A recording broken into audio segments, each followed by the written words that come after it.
yang hadir pada hari ini, yang telah mengetahui kelebihan selawat, dan Ustaz pun dah kupas panjang lebar mengenai tentang selawat. Jadi diharapkan amalkanlah satu hari tidak kurang berapa? 1000. Saya yakin, sangat yakin dah beramal dah. Dan Ustaz sangat yakin siapa-siapa yang dah beramal selawat dengan 1000 satu hari, dan dia rasa tak puas, kadang-kadang lebih daripada 1000. Dia maksudnya bila buat 1000 tu macam banyak, macam panjang. Tapi bila dah beramal, dah buat, rupanya tak lama, sekejap je. Kadang-kadang dia ambil waktu pagi, kadang waktu tengah hari ni, dan waktu petang, waktu malam. Jadi hari tu tak kurang, kadang lebih daripada 1000 dia amalkan. Alhamdulillah, teruskan istiqamah, teruskan amalan. Kerana apa? Pernah Ustaz nyatakan, banyak-banyak perintah Allah Ta'ala. Perintah solat, Allah tak solat, tak sembahyang. Perintah puasa, Allah tak pun puasa. Dan perintah-perintah amal ibadat lain, Allah tak buat. Tetapi inilah satu perintah Allah Ta'ala yang buat. Allah yang perintah, tapi Allah buat. Iaitu selawat. Inna Allah wa malaikatahu yusalluna ala nabi. Allah dan malaikat berselawat.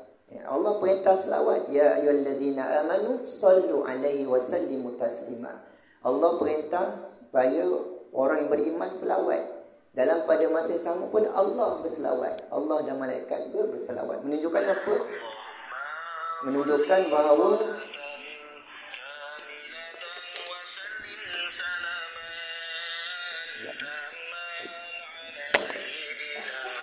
Hello cikgu. Tengah kuliah kejap. Okey, Assalamualaikum.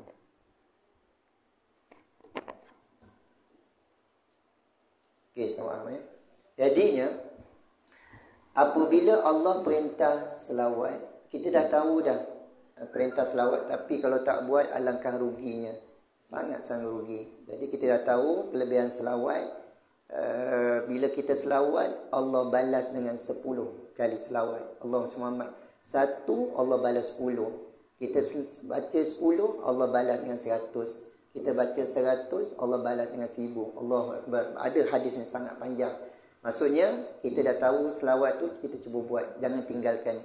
Cuba jangan tinggalkan dalam sehari, dan kita rasa amat rugi kalau sekiranya kita tak berselawat dalam sehari 1000 selawat.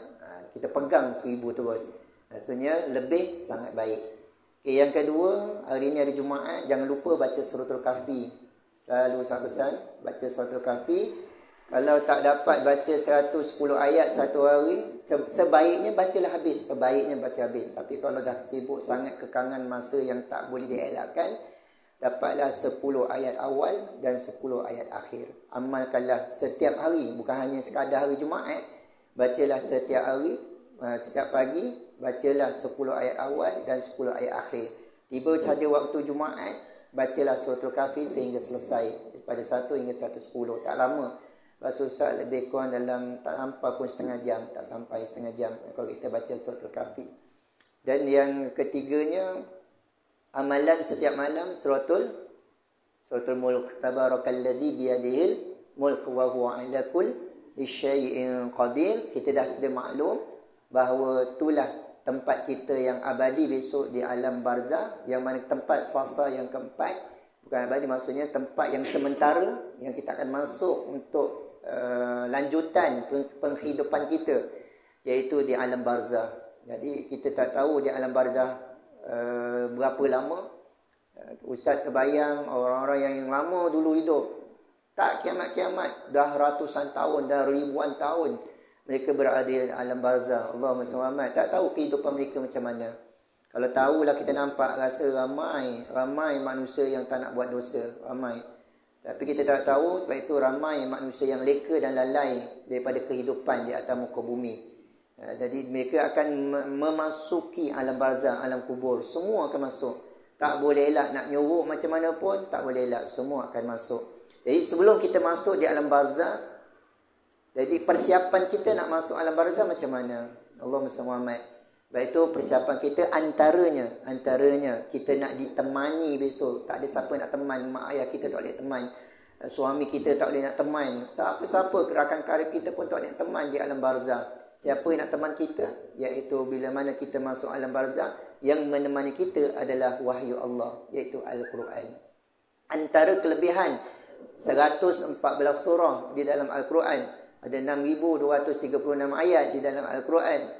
Jadi banyak surah yang ada 114. Antara surah yang kita amalkan setiap malam, dan banyak hadis yang disebutkan, amalkanlah suratul Mulk, tabarakallazi biyadil mulk wa huwa ala kulli syai'in qadir. Dapat hafal lagi baik, tapi kalau tak dapat hafal, bacalah. Baca setiap malam, insya-Allah. Antara asbab kita membaca suratul Mulk tadi, antara asbab Allah menyelamatkan kita tersiksa daripada alam kubur, dan juga Allah mempermudahkan diri kita besok di alam barzah, dan juga di padang mahsyar, dan dipermudahkan kita juga menuju titiran sirat, dan akhirnya dipermudahkan masuk ke syurga Allah Subhanahu wa taala. Baik itu dah dinyatakan, amalkanlah. Tak lama suratul Mulk, bacalah tiap-tiap malam. Jadi yang siapa dah nyatakan suratul Kahfi, suratul Mulk, selawat, yang inilah harian ni jangan ditinggalkan setiap hari beramal, sehinggalah kita dijemput oleh Allah Subhanahu wa taala. Dan insya-Allah bila kita beramal, mudah-mudahan amalan kita itu diterima oleh taala, dan kita ditempatkan di kalangan orang-orang yang beriman. Amin amin ya rabbal alamin. Okey, pada hari ini, dan mungkin tak sempat nak tanya suami hari ni khutbah Jumaat. Hari ini tak seronok dengan khutbah Jumaat. Dia menceritakan perihal akhlak. Allahu akbar. Ya, akhlak ni merangkumi dalam kehidupan kita, dan insya-Allah Ustaz akan cuba kongsi sama juga pada hari ini mengenai tentang kehidupan kita.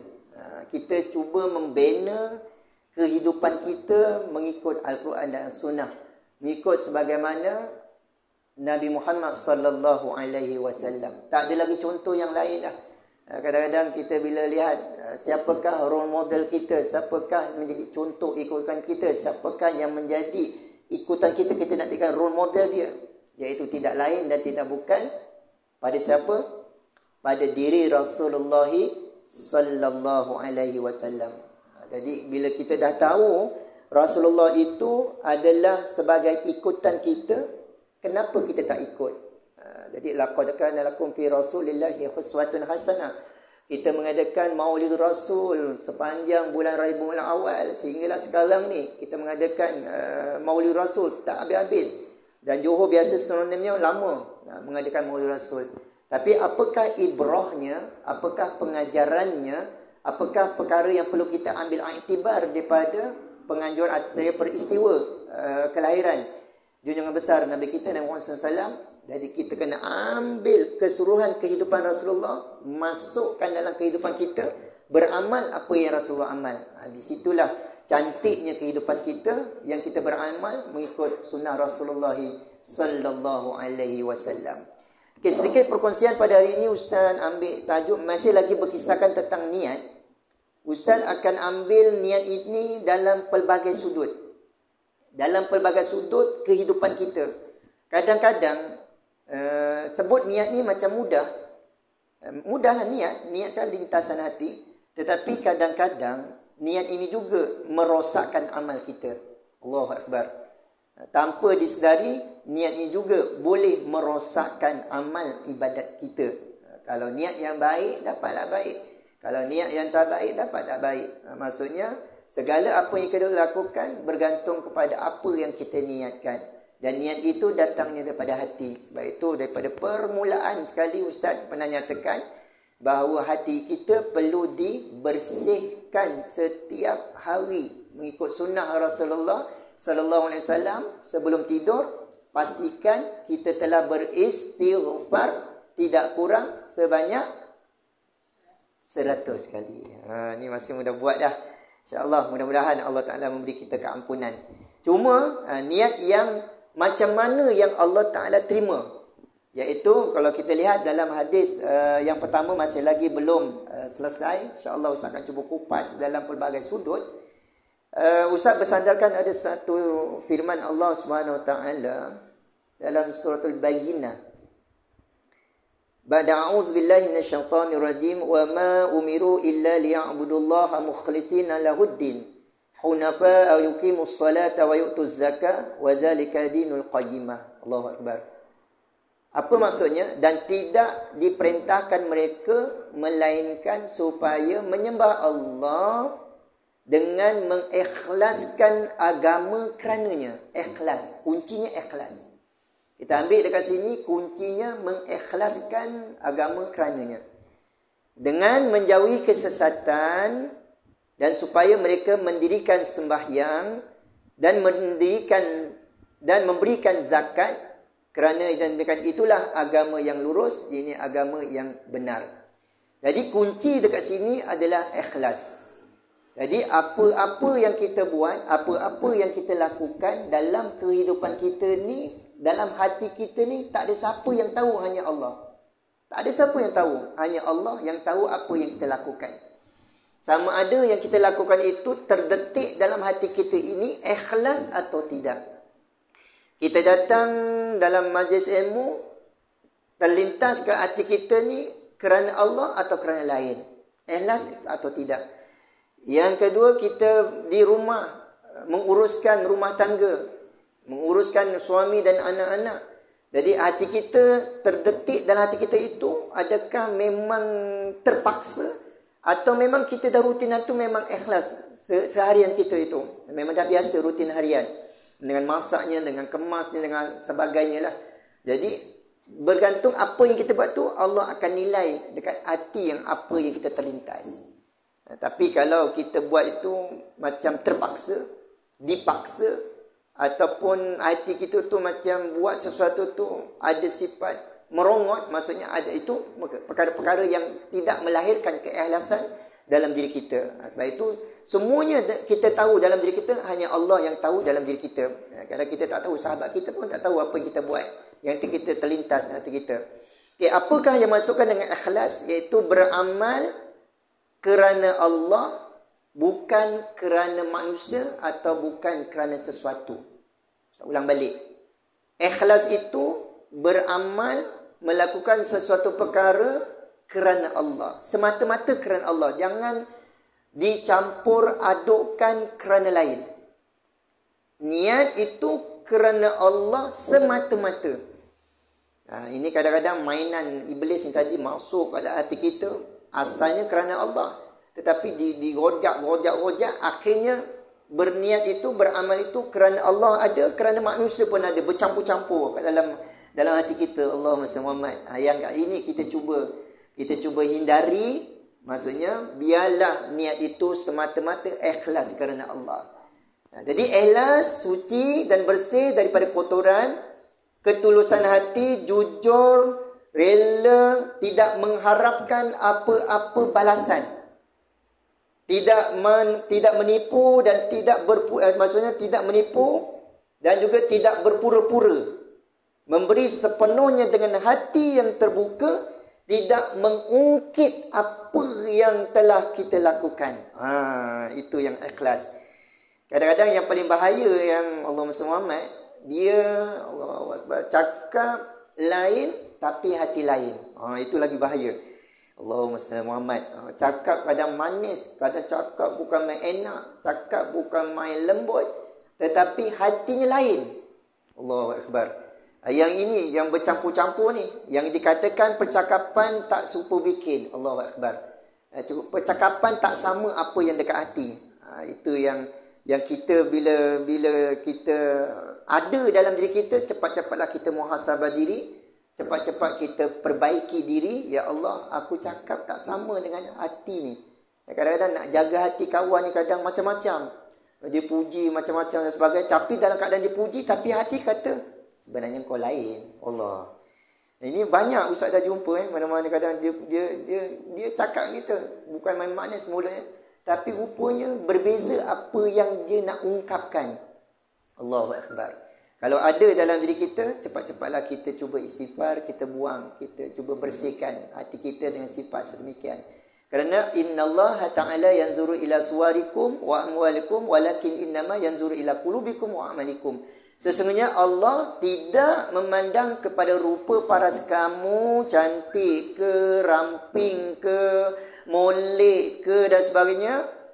Wa amwalikum, Allah tidak memandang pada harta benda kamu, walakin innama yanzuru ila qulubikum wa amalikum. Tetapi Allah SWT hanya memandang kepada hati. Ini keikhlasan kita, wa amalikum, dan amalan-amalan kamu. Allahumma salli ala sayyidina Muhammad wa ala sayyidina Muhammad. Okey, cantiknya kita dah lakukan ikhlas tadi, jangan dicampur adukkan dengan perkara-perkara yang tak ikhlas. Antara yang merosakkan amal, antara yang merosakkan amal iaitu perasaan kagum dengan amal kita.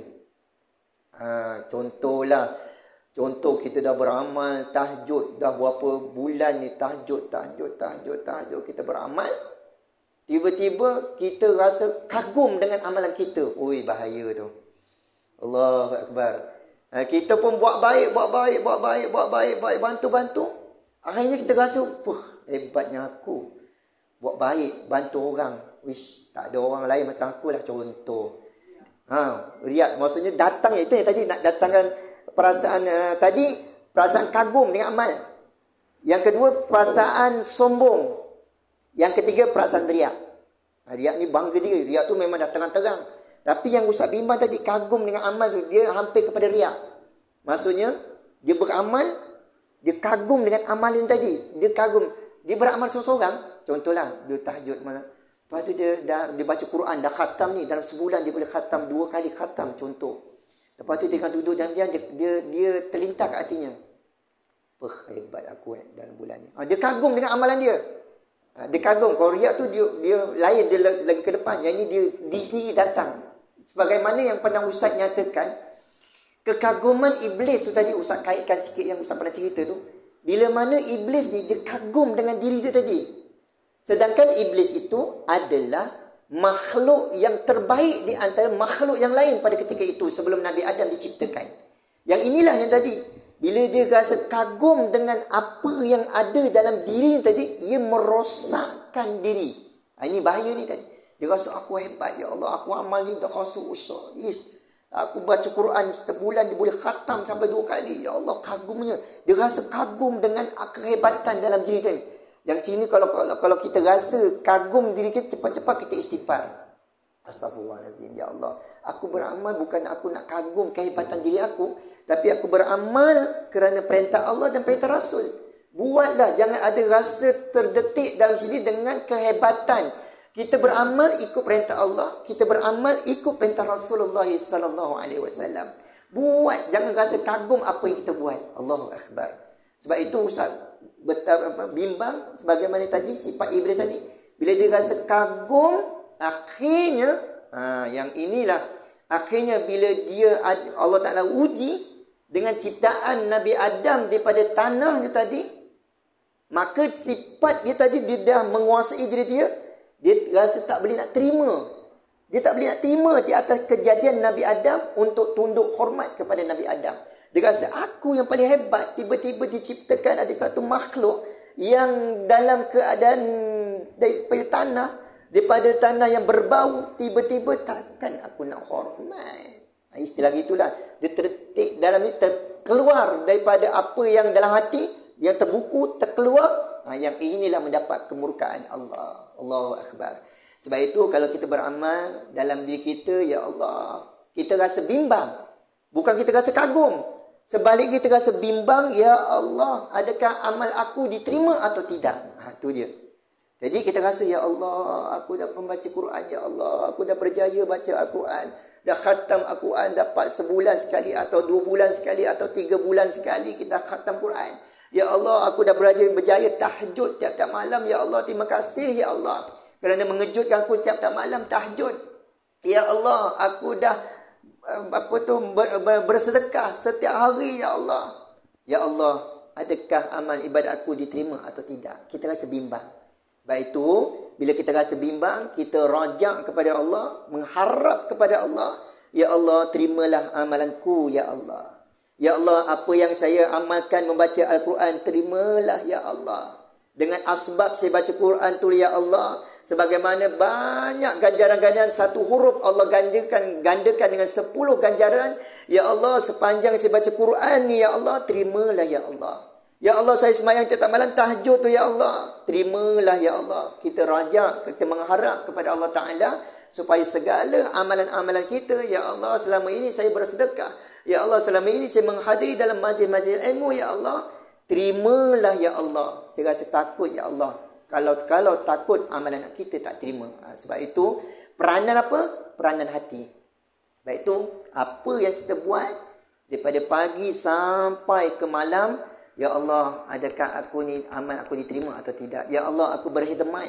Ya Allah, aku dalam diri ini bersama dengan suami, membantu suami, meringankan kerja-kerja suami, dan juga menguruskan anak-anak di rumah, masak, kemas. Ya Allah, jangan ada terdetik dalam diriku, ya Allah, ada satu sifat yang perbuatan lain tapi dalam hati lain, dalam hati merongot, tapi buat juga tapi hati merongot. Allah, ya Allah, ampunkanlah ya Allah. Minta kepada Allah Ta'ala segala apa yang kita beramal daripada pagi sampai ke malam, minta Allah Ta'ala terima segala amal ibadat kita. Mudah-mudahan asbab yang kita lakukan itu mendapat ganjaran daripada Allah Subhanahu Wa Ta'ala. Sayyidina Umar pernah berkata kepada Muaz bin Jabbar yang sedang menangis. Muaz Jabbar menangis.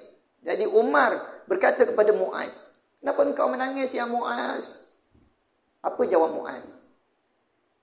"Kerana ada hadis yang aku dengar daripada Rasulullah sallallahu alaihi wasallam.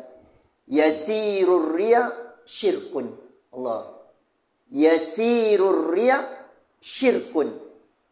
Yang ini yang dikatakan tadi dalam kesimpulan kita tadi beramal tadi. Yang paling takut tadi, bila yang paling kemuncak tu, bila kehidupan kita tu timbulnya ada satu sifat riak. Allah. Yasirur riak syirkun.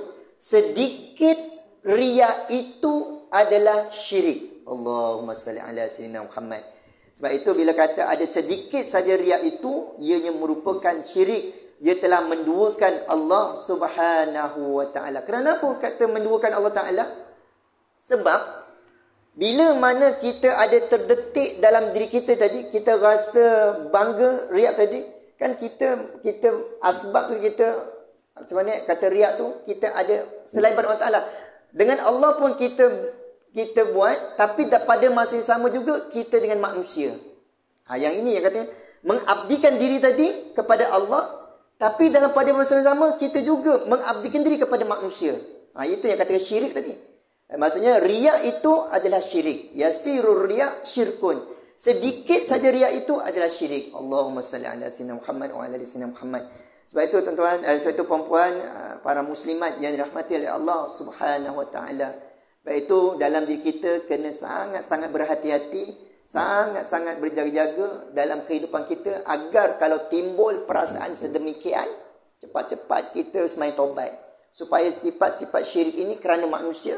Kalau kerana manusia, pada sama kita tahu ni, kita buat sesuatu kerana Allah. Tapi kita mencampur adukan itu, buat sesuatu itu kerana manusia. Allahumma salli Muhammad. Sebab itu kadang-kadang contoh yang Ustaz pernah ambil pendekatan yang paling mudah, analoginya paling mudah. Kita menutup aurat tadi. Dah cantik dah. Menutup aurat, perintah Allah, dah cantik. Tapi dalam pada masa yang sama, kita menutup aurat, kita keluar daripada rumah, kita nak supaya orang tengok kita. Maka lain. Tutup aurat tu dah cantik. Tetapi dengan pakaian yang kita beli mahal-mahal tu, contoh. Yang kita beli mahal-mahal tu supaya orang tengok kita, pakaian kau hebat betul. Ini mesti mahal. Jadi kita rasa, betul lah tu. Jadi kita menutup aurat itu, pertama memang kerana Allah. Tapi dalam pada masa sama kita minta dapat pujian manusia. Allahu Akbar. Yang ini yang Ustaz amat bimbang. Dalam kita beramal, tetapi kita beramal itu mencampur adukkan dengan yang lain. Allahumma salli. Ada satu tempat, kes, dia Allahumma salli. Dia contohnya dia ni azan contohnya. Dia azan. Hari-hari dia berazan, dia azan. Sedikit je Allah Ta'ala uji sedikit. Akhirnya dia kata, malalah azan. Tak apalah. Contohnya dia dah tak nak azan. Contoh.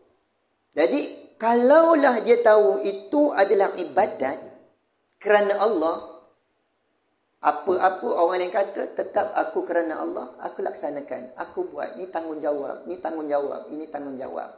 Jadi, dia buat sesuatu itu bukan kerana manusia. Oh, aku azan. Akulah yang paling hebat. Azan aku paling sedap sekali. Contoh.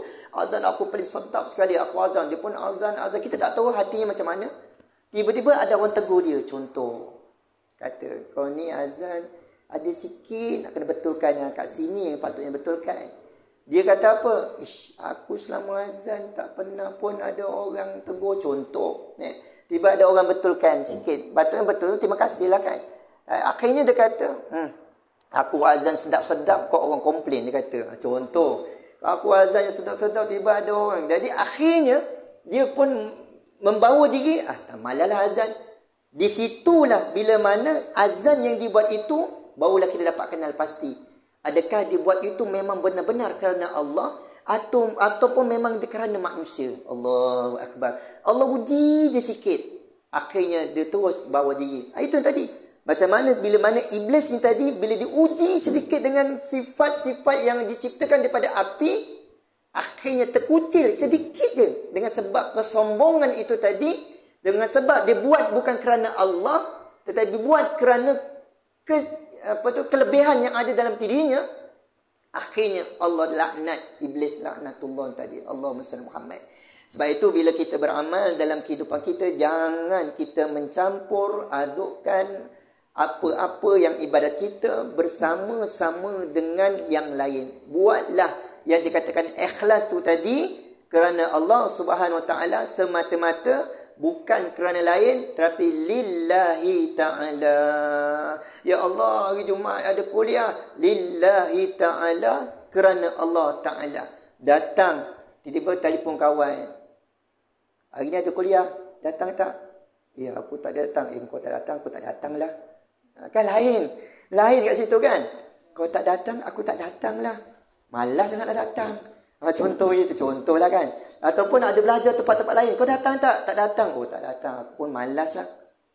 Bayang Tapi kalau lillahi ta'ala, kerana Allah Ta'ala, apa cara kawan ada ke, kawan tak ada ke, berusaha bagaimana lillahi ta'ala, kerana Allah Ta'ala, maka dia akan dapat menghadirkan diri kerana Allah Ta'ala. Bukan kerana manusia, bukan kerana kawan, bukan kerana siapa-siapa.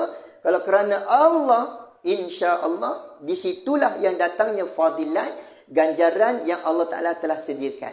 Begitu juga kita nak hadir ke surau, begitu juga nak hadir ke masjid, begitu nak hadir ke mana-mana tempat. Jadi kalau kita lillahi ta'ala, kita rasa seronok dekat situ, lillahi ta'ala, barulah rasa datang nikmat kat situ. Barulah rasa, ya Allah, aku beramal kerana-Mu, ya Allah, bukan kerana yang lain. Di situ datangnya nikmat yang dikatakan taman-taman syurga. Allahumma salli ala sayyidina Muhammad.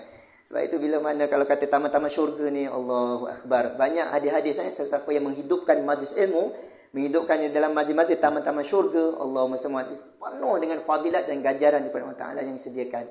Sebab itu para muslimat yang dirahmati oleh Allah Subhanahu Ta'ala, saya ambil sedikit perkongsian pada hari ini tentang ibadat sikit je. Berkaitan juga dengan niat. Kalau kita lihat dalam firman Allah Subhanahu Wa Ta'ala, mengenai tentang amal ibadat kita sebelum kita solat, wajib kenapa? Berwudu. Wajib berwudu. Dia punya kunci tu. Tiba-tiba kita solat je. Solat Allahu Akbar. Tapi tak ada wudu. Sah tak solat kita? Tak sah. Kunci ibadat itu adalah wudu. Okey. Dalam keadaan kita nak berwudu tu tadi, pastikan diri kita bersih. Itu yang kalau kita belajar pertama, kalau kita belajar bab fiqh, iaitu taharah, suci, bersih. Jadi sebelum mengambil wudu tadi, pastikan diri kita bersih daripada hadas yang dipanggil hadas kecil dan juga hadas besar. Istilahnya kalau kita mandi wajib, kadang-kadang Ustaz bimbang, sangat bimbang kalau kita tak terangkan dengan betul-betul dengan murid-murid kita di peringkat rendah, bagaimana cara-cara nak membersihkan diri, asbab daripada mandi tadi, asbab daripada hadas besar. iaitu dengan menghilangkan tadi, iaitu dengan mandi wajib tadi. Bagaimana kalau mandi wajib itu juga tak lulus atau tak kena caranya, menyebabkan amal ibadat lain juga rosak. Allahu Akbar. Sebab itu kita tak ambil berat tentang yang dikatakan mandi wajib ataupun mandi hadas besar. Allahu Akbar. Yang kata hadas besar tu tadi, asbab daripada hadas besar menyebabkan mandi wajib tadi, kalau kita tak jaga betul-betul mandi wajib itu, yang takut ibadat lain juga akan turut tak sempurna. Jadi sebab itu, bila kata mandi wajib, pastikan kita mandi seluruh tubuh badan kita kena air. Kalau dah mandi, dah siap-siap mandi, tiba-tiba kita nak solat, Allah, ada cat. Ada cat, tadi pagi cat, contohnya gotong royong, tiba-tiba ada cat. Allahu Akbar. Jadi kita kata, oh ada cat. Cat ini menghalang, contoh menghalang air kena kulit. Takut-takut ada yang pahaman kata, oh cat, dia pun ambil minyak, dia pun tonyo-tonyo, tu hilanglah cat tersebut, dah habis.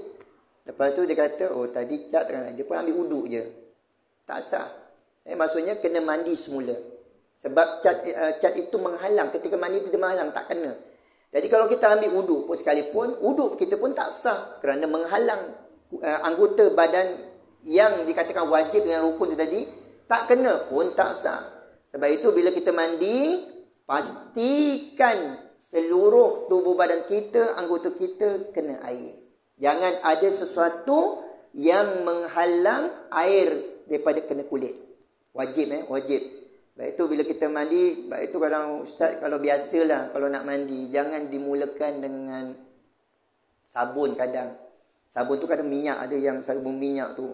Bila dia minyak tu, dia belum niat tapi dia dah sabun dulu. Dia dah sabun, mandi semua sekali berminyak tadi, bila dia mandi kadang-kadang kan berketul-ketul kadang. Takut-takut ada satu sabun yang kadang dia tak lekat dengan air dia berminyak tu, dia tak sebati. Itu yang sebab itu kalau nak mandi, biarlah mandi air itu, air yang awalan itu kita mandi bila air yang kosong, maksudnya air daripada shower tu tadi. Bila kita bersih, kita rata dah habis tubuh badan tu, kita dah ratakan air, dah niat, barulah selepas tu kita nak sabun ke, nak shampoo ke, nak apa ke, atau pulang. Yang penting kita dah ratakan, kita dah niat awal. Tu sebaiknya lah. Kita tak pasti ramuan ataupun campuran sabun-sabun itu tadi. Takut-takut ada yang sabun tu dia berminyak, dia tak kena, dia kalis. Sebab itu yang bertumpuk-tumpuk tu kadang. Sebab itu ustaz lebih baik, sebab itu kalau anak-anak murid ustaz kata lebih baik kalau nak mandi wajib, mandilah dengan air yang sedia ada dulu sebelum dimasukkan dengan sabun ke apa semua. Dia dah siap, dah mandi, dah rata semua sekali, barulah kita akan susuli dengan shampoo ke, susuli dengan sabun ke dan sebagainya. Takut-takut dia menghalang. Ya saya. Boleh.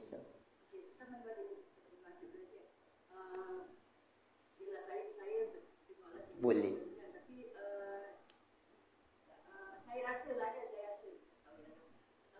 Ya betul. Kalau kita nak mandi wajib tu mandi ada besar kan? Yes. So kalau kita niat selama ni saya buat. Boleh. Saya sabun semua, saya bersih semua apa benda, baru last kali saya dah clear barulah saya niat mandi wajib. That means you are presenting to God, you are cleaning yourself after all the chant. Ustaz sabun bersih-bersih lah semua.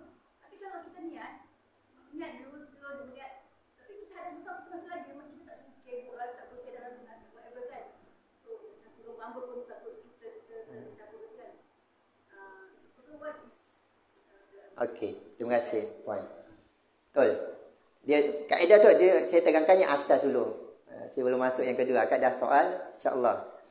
Jadi yang pertama tadi saya kata bila mana kita bersihkan dalam yang air yang asal tu tadi, maka kita bersihkan barulah kita sabun kemudian. Okey, itu pertama. Masuk yang kedua soalan. Jadi saya nak masuk kedua, dah tanya, saya masuk insya-Allah. Yang kedua, jadi bila mana kadang-kadang macam juga kita nak ambil uduk. Kita nak ambil uduk, kadang-kadang dekat pipi kita ni ada makeup. Betul ya? Ada makeup, ada bedak, ada apa-apa lah, ustaz pun tak tahulah, wanita punya kan. Alat solid kan. Jadi apa yang perlu kita buat? Ni kaedah wuduk tadi. Kita kena ambil air, kita bersihkan. Bersihkan anggota muka kita ni daripada makeup ke bedak semua sekali. Dah bersih, dah siap semua sekali, bersihkan dengan air tadi, air mutlak tu, air bersih semua dah siap bersih, barulah kita mengambil wuduk. Setelah anggota badan ini bersih. Okey, cantik. Jadi baru kita ambil wuduk ni, belum mandi wajib kita pun ambil wuduk. Pastikan tidak menghalang daripada bedak ke daripada makeup ni. Kita tak ada makeup tapi terus nak ambil wuduk, sedangkan dia ada benda-benda alat solek lagi kat sini. Jadi kena hilangkan dulu. Okey, tu bab wuduk. Bila kata yang tadi persoalan jadi, yang dikatakan niat innamal a'malul binniat. Setiap sesuatu yang kita buat dimulai dengan niat. Dimulai dengan niat. Jadi apa yang perlu kita buat tadi? Mungkin ada benda yang saya mungkin faham daripada apa yang pendapat akak tadi. Kita bersihkan dulu. Bersihkan. Cuma Ustaz kata tadi, apa yang kita bersihkan itu, alat yang kita gunakan tu, alat solek ataupun alat sabun, alat mandi tu tadi yang kita bersihkan tu tadi, ada tak alat mandi itu yang ada bercampur dengan minyak? Kalau ada, yang Ustaz bimbang, pembersihan itu bercampur dengan minyak itu dia boleh menghalang daripada apa yang kita mandi. Itu Ustaz bimbang. Jadi yang kita nak bersih, sebab itu tadi kalau ada makeup tadi, kita bersihkan dengan air tadi. Kita dah bersih semua sekali, maka kita ambil wuduk. Sebelum kita mandi wajib, pastikan seluruh anggota badan kita daripada hujung rambut sampai hujung kaki ada tak yang menghalang tubuh badan kita daripada najis. Daripada perkara menghalang. Apa-apalah. Yang kalau kata kita tadi dah buang air besar, buang air kecil, kita dah bersihkan dulu, tu dah dari segi bab taharah tu dah selesai airnya. Dan kita nak mandi wajib. Nak mandi wajib tu tadi, ada tak kulit kita itu terhalang? Ada tak terhalang? Sebab itu kalau ada terhalang, kena bersihkan. Dan Ustaz paling bimbang, bila kita bersihkan pada akak tadi, kita bersihkan dengan sabun contoh. Kita bersihkan dengan sabun, dengan shampoo, dengan apa kita bersihkan. Kita dah bersih semua sekali. Ustaz takut tadi shampoo atau alat mandian itu ada bercampur dengan minyak. Pada zahirnya bersih, tetapi bersih itu rupanya ada lapisan yang lain. Kita anggap macam bersih, tapi ada lapisan lain. Jadi kita baru niat. Selepas kita dah bersih, kita niat. Kita niat, kita mandi. Kita rasa dah lega lah, dah lapang. Kerana apa? Kerana kita dah menggunakan alat-alat mandian itu tadi. Kita bersihkan, barulah kita niat. Yang ini yang Ustaz bimbang. Kalau sekiranya takut-takut alat mandian itu ada lapisan minyak. Tapi, kalau kita rasa tengok dalam yang kita dah buang air kecil, kita dah basuh semua sekali, kita tengok semua muka kita dah bersihkan, make-up semua bersihkan dengan air biasa, air mutlak tu dah bersih. Kita dah bersih semua sekali, tengok dah tak ada benda semua sekali. Terus kita buka shower ataupun kita ambil apa-apa yang baldi semua, kita bila jirus. Jirusan yang pertama tu bila air tu kena tubuh badan, dah kena tubuh badan, barulah kita iringi dengan niat. Diiringkan dengan niat. Niat mandi wajib. Jadi bila kita mandi, sebab itu tadi dah mandi, kita bilas semua sekali dah habis, barulah kita iringi dengan shampoo ke, dengan apa ke dan sebagainya, kerana tidak menghalang kulit itu tadi asalnya daripada apa-apa alat mandian yang takut-takut ada perkara-perkara yang menghalang kulit itu daripada minyak itu tadi. Tapi kalau kita yakin pada akak tadi, alat mandian itu memang alat yang Islamik, yang tak menghalang daripada kulit itu tadi, memang dia menembusi dan dia meresapi, maka kita bersihkan semua sekali. Barulah kita mandi, kita niat. Pun boleh. Pastikan, Ustaz kata tadi, pastikan alat mandian itu meresap kulit. Jika faham Ada tertanya-tanya. Saya faham. Maksud saya, which is better? Yes. Pada saya, baik kita bersihkan dulu semua tu. Ialah sabun tu atau minyak. Terus yang tu barulah kita ambil ulang sekali. Ya. Minyak kan, itu pada saya lah. Betul. Ya betul. Tak, saya kata betul. Cuma pastikan alat bersih itu dia bukan berminyak. Tu dia tak berminyak. Sebab itu saya tadi, pastikan yang bersih itu dia tak berminyak. Bila tak berminyak, maka dia dibenarkan, diteruskanlah macam mana akak buat. Sebab itu alat mandian, sebab itu kalau ustaz kalau pilih dekat alat mandian dalam bilik air itu, ustaz pilih yang pertama, ustaz ambil memang Buy Muslim first lah. Maksudnya alat mana itu adalah produk-produk yang Islamik. Sekarang ni produk Islamik dah banyak. Banyak dah, banyak sangat. Kalau kita pergi mana kadang-kadang dia ada untuk Mumtaz tu buat daripada Islamik tu memang dah banyak. Dia meresapi. Sebab itu kalau iklan-iklan dalam radio IKIM sebagainya kan. Apa tu iklan apa tu? Allah Muhammad yang bagi perempuan tu. Dia bermake up. Dia kata, kenapa tak bersihkan? Dia kata, Nur Aisyah antara salah satunya. Sebab dianya meresapi. Meresap. Dia tak perlu bimbang. Sebab tu bila kata iklan tu sebenarnya dia membantu kita untuk ibadat. Jangan kita pilih satu mana-mana alat mandian. Alat mandian banyak, macam-macam. Ustaz kata tadi, bimbang, takut-takut alat mandian itu ada minyak yang tak meresapi kulit. Yang ni banyak, dia tak meresapi. Yang Ustaz bimbang, kita dah bersih. Takut-takut apa yang alat itu dia tak meresap kulit. Itu yang Ustaz bimbang. Kalau nak buat macam itu boleh, tak masalah. Kita yakin alat mandian itu meresap kulit, barulah kita bersihkan dengan iring dengan niat. InsyaAllah. Okey. Ada lagi pertanyaan? Kita terima kasih kak. Satu dia bimbang juga tak kak. Saya buat lain benda tu kita kan. Adakah saya buat tu salah? Tak salah. Cuma yang saya kata alat mandian itu pastikan ia tak meresapi. Dia meresapi kulit. Dia jangan tak meresapi. Berpandukan pada firman Allah Ta'ala, wahai orang yang beriman. Wahai orang yang beriman, apabila kamu hendak melaksanakan solat yang ini, maka basuhlah wajahmu. Pertama, yang wajib ni yang rukun. Dan tanganmu sampai ke siku. Setakat wajah rasa Ustaz. Kalau yang lelaki Ustaz dah berapa kali tegur kat mana-mana. Kalau Ustaz boleh tegur lah. Tapi kalau orang yang dah berumur kadang nak tegur, dia tengok Ustaz atas bawah-bawah. Tengok Ustaz ni. Yang tegur pula orang muda kan. Perasan muda. Jadi dia tengok. Aku dah ambil wudu bertahun-tahun. Tiba-tiba ada orang tegur aku. Ish, kata dia. Dia tak boleh terima. Allah Ustaz kata.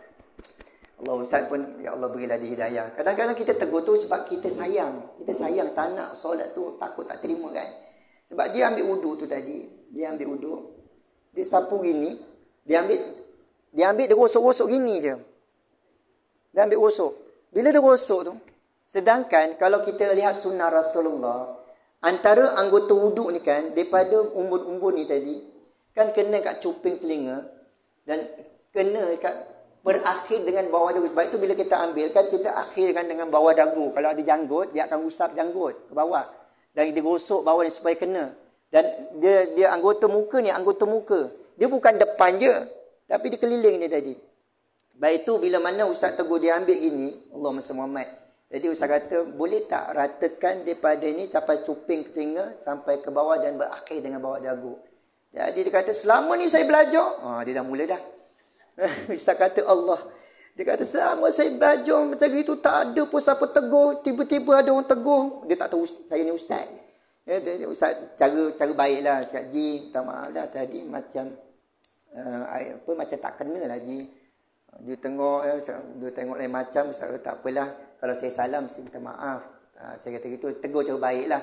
Tapi bila dia tengok kita lah atas bawah je, Ustaz kata, Ustaz lari dululah. Sebelum apa yang berlaku. Tapi Ustaz kata, ya Allah. Mungkin Ustaz kata, dia balik, dia fikir balik. Fikir betul juga tak? Mungkinlah betul juga. Mungkin dapat hidayah, mungkin mudah-mudahan. Lepas tu bila Al-Quran kata, dia kata, dan basuhlah kedua tanganmu sampai ke siku. Sampai ke siku. Baik tu sampai ke siku ni, wajib sampai ke siku ni. Baik tu bila air tu lalu sampai ke siku. Dan apakah fungsi tangan kiri? Baik itu saling dalam kalau kita belajar tasawuf, kalau kita belajar dalam apa fungsi tangan ni tadi, membantu. Bila kita tangan ni kita membantu meratakan. Kita bantu, kita ratakan. Rata satu. Masuk lagi. Kita ratakan lagi dua. Masuk lagi tiga. Cukup tiga. Tapi ada yang buat tu, la ilaha illallah Muhammadur Rasulullah. Ini cara last tu, biar yang lain semua dengar lah. Yang berada dan di mana. Dia pipe ni. 1, 2, 3. 1, 2, 3. Sudah macam nak zapin pula saya kata. Dia macam air lalu. Satu lagi, air yang dibuka tu dah kuat. Air tu kuat. Kan bila mana kita nak ambil tu, kan Rasulullah kata, air tu jangan membazir. Dia rasa kalau air tu selagi dia putar, selagi boleh putar, dia kata air tu laju, rasa itulah yang paling rasa puas kalau ambil wuduk. Seolah-olah macam itulah yang kata antara rukun wuduk yang sah, air tu laju. Tak. Air tu bila kita buat, dia keluar, dia lembut, dia keluar dengan tu. Kita bila gosok ni tadi, masuk, ingat dalam hadis Rasulullah, bila air yang kita ambil tu, dia menggugurkan dosa-dosa kita. Sebab itu bila kita ambil air wuduk, menyapu muka, dalam hadis Rasulullah ada sebut, dia menggugurkan dosa-dosa. Setiap titisan-titisan air yang kita sapu muka itu jatuh, seumpama jatuhnya dosa-dosa itu gugur. Kenapa? Dekat muka kita ni ada anggota mata. Mata ni setiap hari kita tak tahu banyak dosa mata. Mulut ni tadi daripada pagi sampai ke malam bercakap tak pernah penat daripada pagi sampai malam. Agak-agak kalau kita rindu balik, kita imbas balik daripada pagi sampai ke malam, yang semalam. Daripada pagi sampai ke malam, agak-agak mulut ni ada tak yang bercakap dosa ni? Ustaz, saya yakin Ustaz daripada pagi sampai malam saya tak pun pernah buat dosa Ustaz. Tak ada. Ya, kamu yakin ke? Ya, kamu betul yakin? Tak Ustaz. Patah pun saya tak ada cakap. Kamu ada tak cerita tentang perkara-perkara yang tadi kamu jumpa kawan kan? Kamu ada cerita tak tentang kawan? Ya, ada. Cerita apa? Dia punya anting-anting tu besar lah. Contoh. Ataupun dia cerita apa.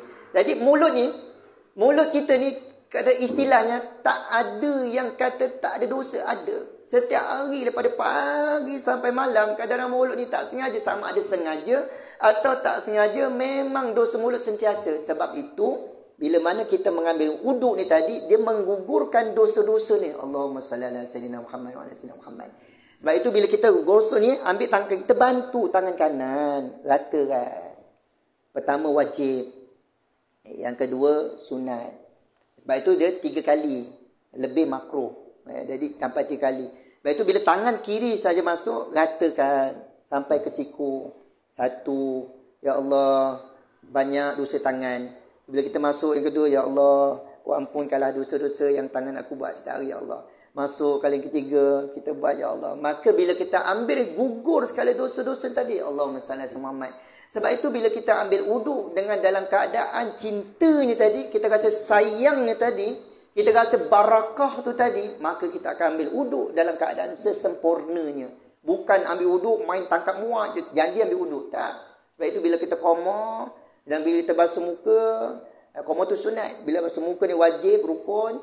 Kita basuh tangan dia tadi, kita akan rasa, ya Allah, nikmatnya, ya Allah, gugur dosa-dosa tangan, ya Allah. Bila kita siap, kita menyapu sebahagian kepala dalam firman Allah Ta'ala ni.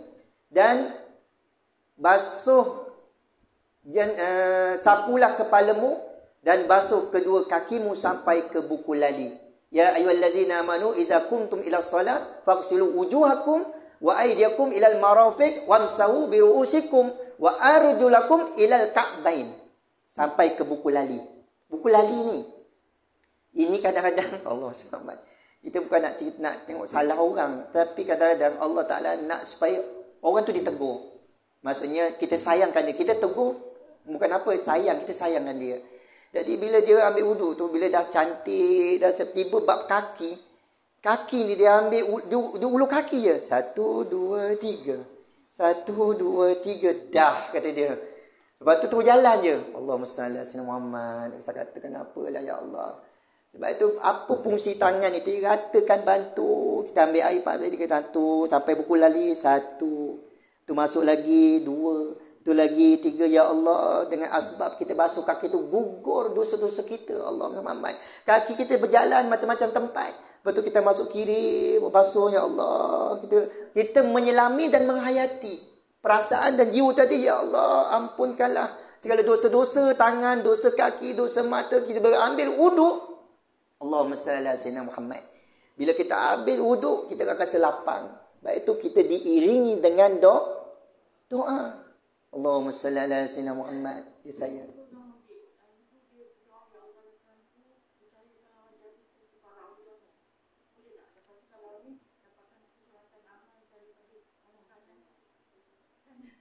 Betul kan? Baik itu, apabila kita niat kan, bila kita niat yang pertama tu wajib kan. Saja aku mengangkat ada kecil kalau tak ada kan. Pertama kita dia niat tu tadi. Dalam keadaan kita dah niat tu yang ada kecil tadi, dalam pada masa sama bila kita niat masuk kali yang kedua, kita angkat masuk kedua, ya Allah banyaknya dosa tu kita niat macam akak tadi, bagaimana dengan gugurkan dosa, kita niat, betul tak? Betul. Betul tu.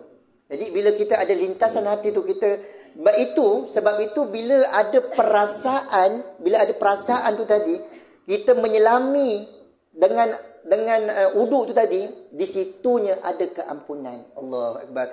Dan kita rasa, ya Allah banyaknya dosa ku, ya Allah dosa mata, ya Allah dosa mulut, ya Allah kau gugurkan, ya Allah kau gugurkan, ya Allah kau hilangkan, kau ampunkan, kita ambil uduk sampai kita niat dalam hati. Lepas tu bila kita basuh tangan, ya Allah banyak dosa tangan, ya Allah kau gugurlah dosa-dosa tangan yang ada pada diriku, ya Allah kita ambil. Sampai tu kita niat minta dia. Sebab dalam hadis Rasulullah ada sebut.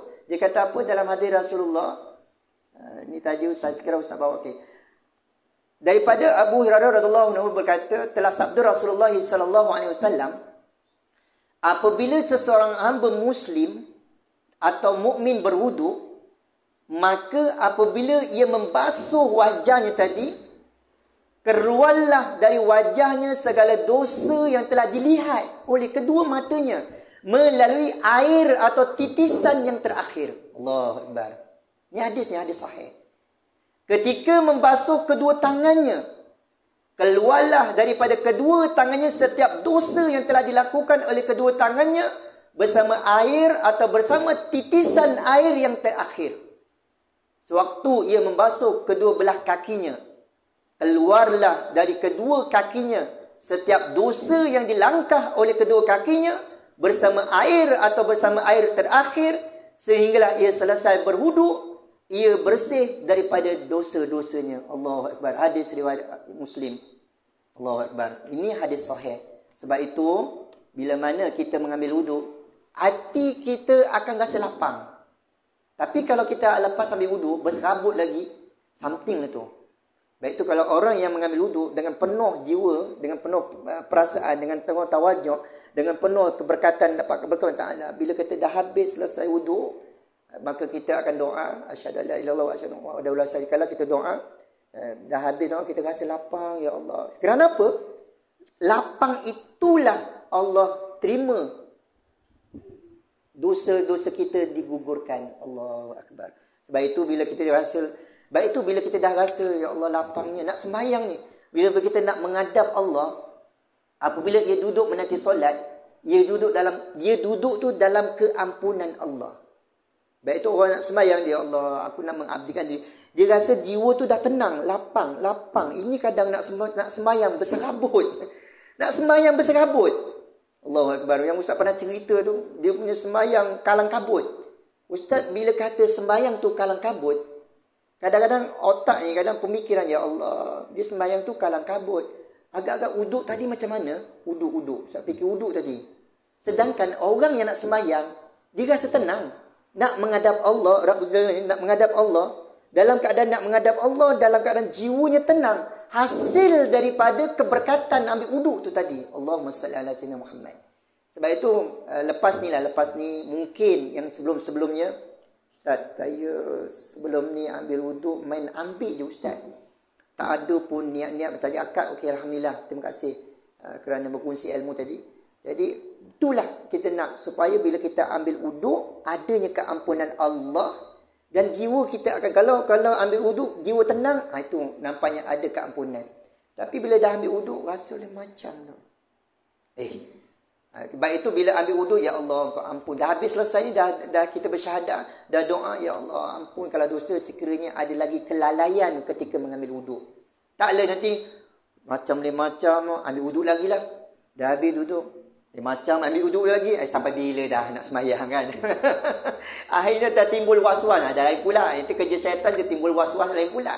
Maksudnya bila kita dah ambil wuduk, dah selesai, dah memang ikut rukun, kita pun dah doa, ya Allah, berilah aku ketenangan, ya Allah. Tapi hati aku rasa macam ya Allah, ampunkanlah ya Allah. Aku nak menghadap-Mu, ya Allah. Jadi bila kita menghadap Allah dalam keadaan jiwa yang tenang, di situlah akan hadirnya kekhusyukan kita dalam solat. Di itu yang akan hadirnya bila mana kita solat, barulah otak kita tak melayang. Kerana apa?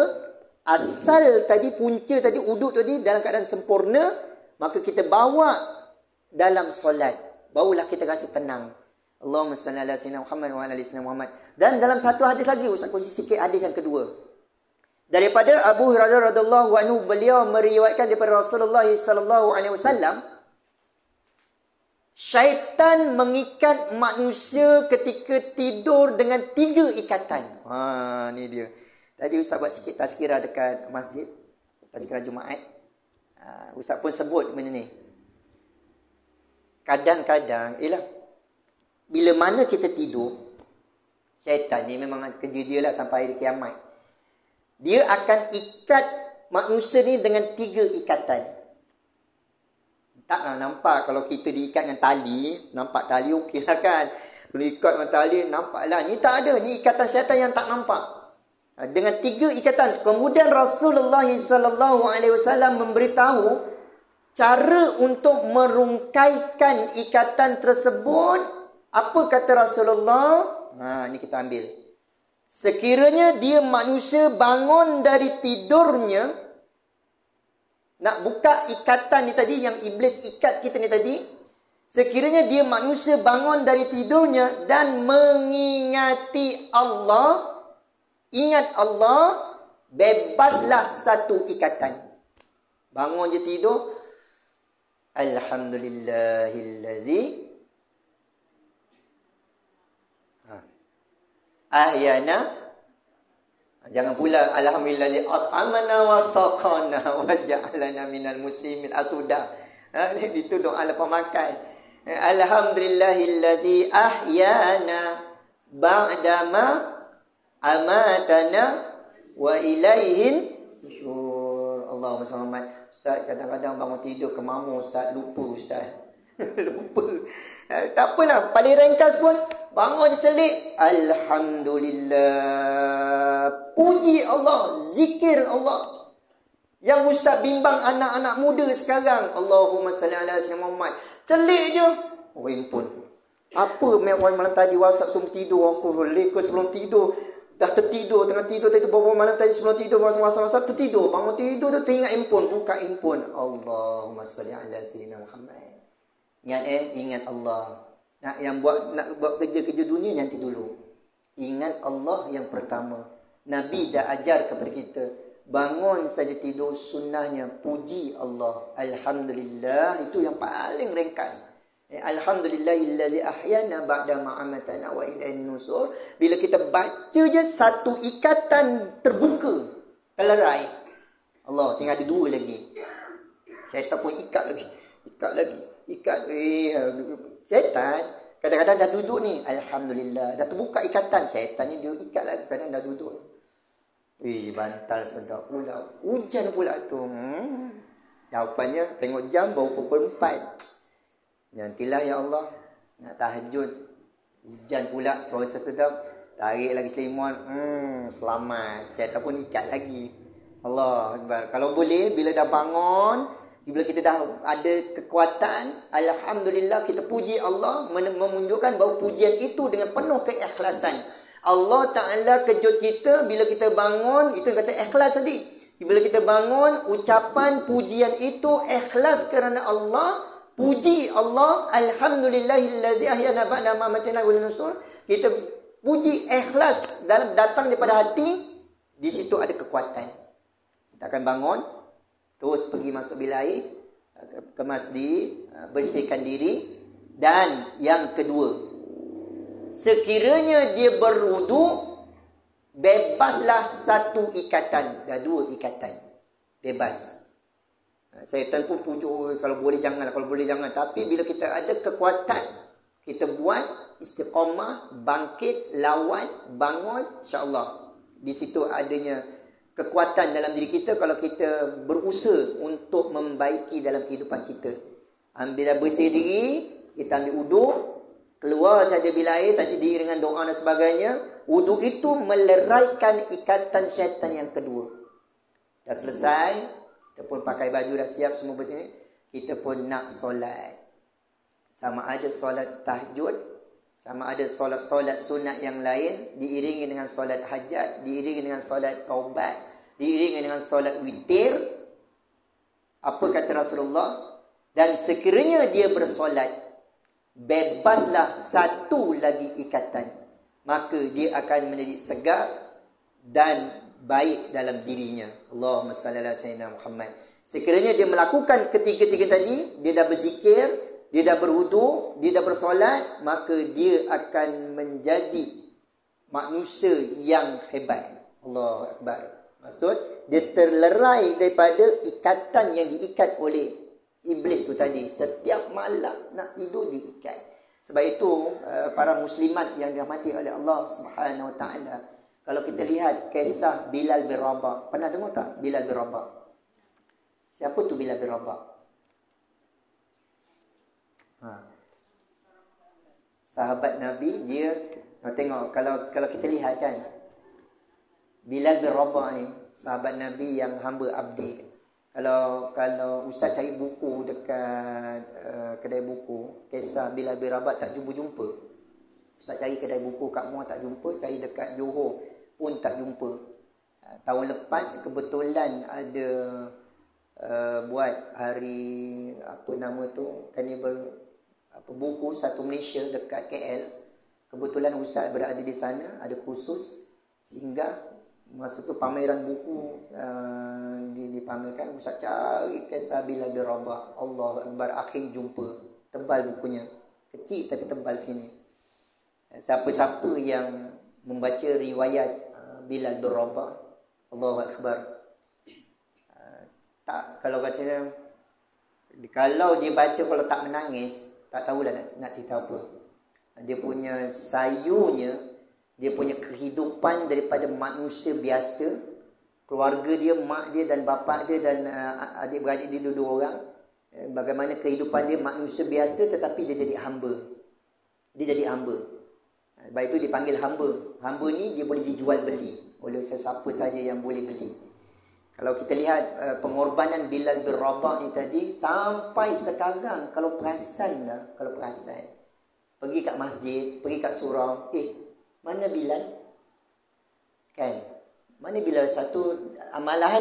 Malahan dekat masjid atau dekat mana tu, Bilal satu siapa? Bilal dua siapa? Bilal tiga siapa? Siap nama Bilal, walaupun Bilal dah lama wafat, tapi sampai sekarang namanya disebut-sebut sampai sekarang. Sempena nama Bilal bin Rabah, tapi dijadikan ianya sebagai jawatan. Sekarang ni dijadikan sebagai jawatan Bilal. Sedangkan Bilal tu nama, bukan jawatan. Bilal itu nama Bilal, tapi sekarang dinamakan jawatan. Sebab kenapa? Sebab Allah nak beritahu betapa hebatnya seorang sahabat Nabi yang kalau kita lihat muka dia, rambut dia ialah Arab Badui, dalam keadaan kalau orang tengok pun orang tak pandang tengok dia. Allahumma salli ala sayyidina Muhammad. Tetapi Allah muliakan Bilal bin Rabah. Satu hari, wahai Bilal, kata Rasulullah, habarkan kepada aku amalan yang paling utama telah kamu lakukan sejak memeluk Islam. Ini kerana, kata Rasulullah, aku mendengar gerakan kaki di sisiku di dalam syurga. Allah. Ini waktu hidup. Kata Rasulullah, aku dengar kaki kamu, wahai Bilal, di sisiku di dalam syurga. Apa amalan kamu? Bilal menjawab, tak ada amalan utama yang aku amalkan, wahai Rasulullah, kecuali aku akan berwudu pada waktu malam dan siang, melainkan aku akan solat dengan wudu tersebut di samping solat-solat yang wajib ke atasku. Maksudnya, Bilal menjaga wudu tu sampailah kalau terbatal dia ambil wudu. Kalau dia terbatal dia ambil wudu. Dia mengekalkan wudunya sampai bila-bila. Allahu Akbar. Sehingga kan tapak kaki Bilal, Allah, didengari. Ini waktu hidup ni Rasulullah berkomunikasi dengan Bilal bin Rabah. Allahumma salli ala sayyidina Muhammad. Sebab itu kadang-kadang itu antara amalan orang yang berwudu lah. Dia punya kelebihan-kelebihan. Kalau mampu buat. Kita dah tahu kelebihan, jadi kita cuba amal. Cuma tadi Ustaz kongsi sama, yang mana bila kita nak mengambil wudu, Yang tu tadilah. Bila kita nak mengambil wuduk, pastikan wuduk kita itu diambil dengan sempurna. Dan kita menghayati hadis Nabi tadi. Menghayati yang mana setiap apa yang kita ambil gugur sekali dosa. Dan apabila kita selesai wuduk, diiringi dengan doa, otak kita, pemikiran kita akan rasa lapang. Dan bila mana kita nak menghadap Allah SWT, hati kita rasa tenang. Tak kalang kabut. Itu akhirnya, di situ akan hadirnya ketenangan bila mana kita nak melakukan solat menghadap Allah SWT setiap waktu. InsyaAllah, rasa Ustaz dah nak pukul 4 ni Ustaz. Ustaz tadi nak tangguhkan jam 3.30. Tapi rupanya terlajak juga nak masuk Al-Quran. InsyaAllah, ada pertanyaan tak sebelum Ustaz tangguhkan sambung pada bulan hadapan? Dia ada sini panjang ceritanya berkaitan dengan solat akan datang. Dan berkaitan dengan kehidupan kita mengenai tentang solat. InsyaAllah Ustaz akan masuk mengenai tentang hadis yang pertama. Masih lagi tentang niat. Supaya niat tadi, yang kata tadi, bila kita mensapu, niatkan dalam hati. Masih lagi berkisarkan tentang niat dengan hadis yang pertama. Ada tak pertanyaan sebelum kita masuk Al-Quran? InsyaAllah silakan.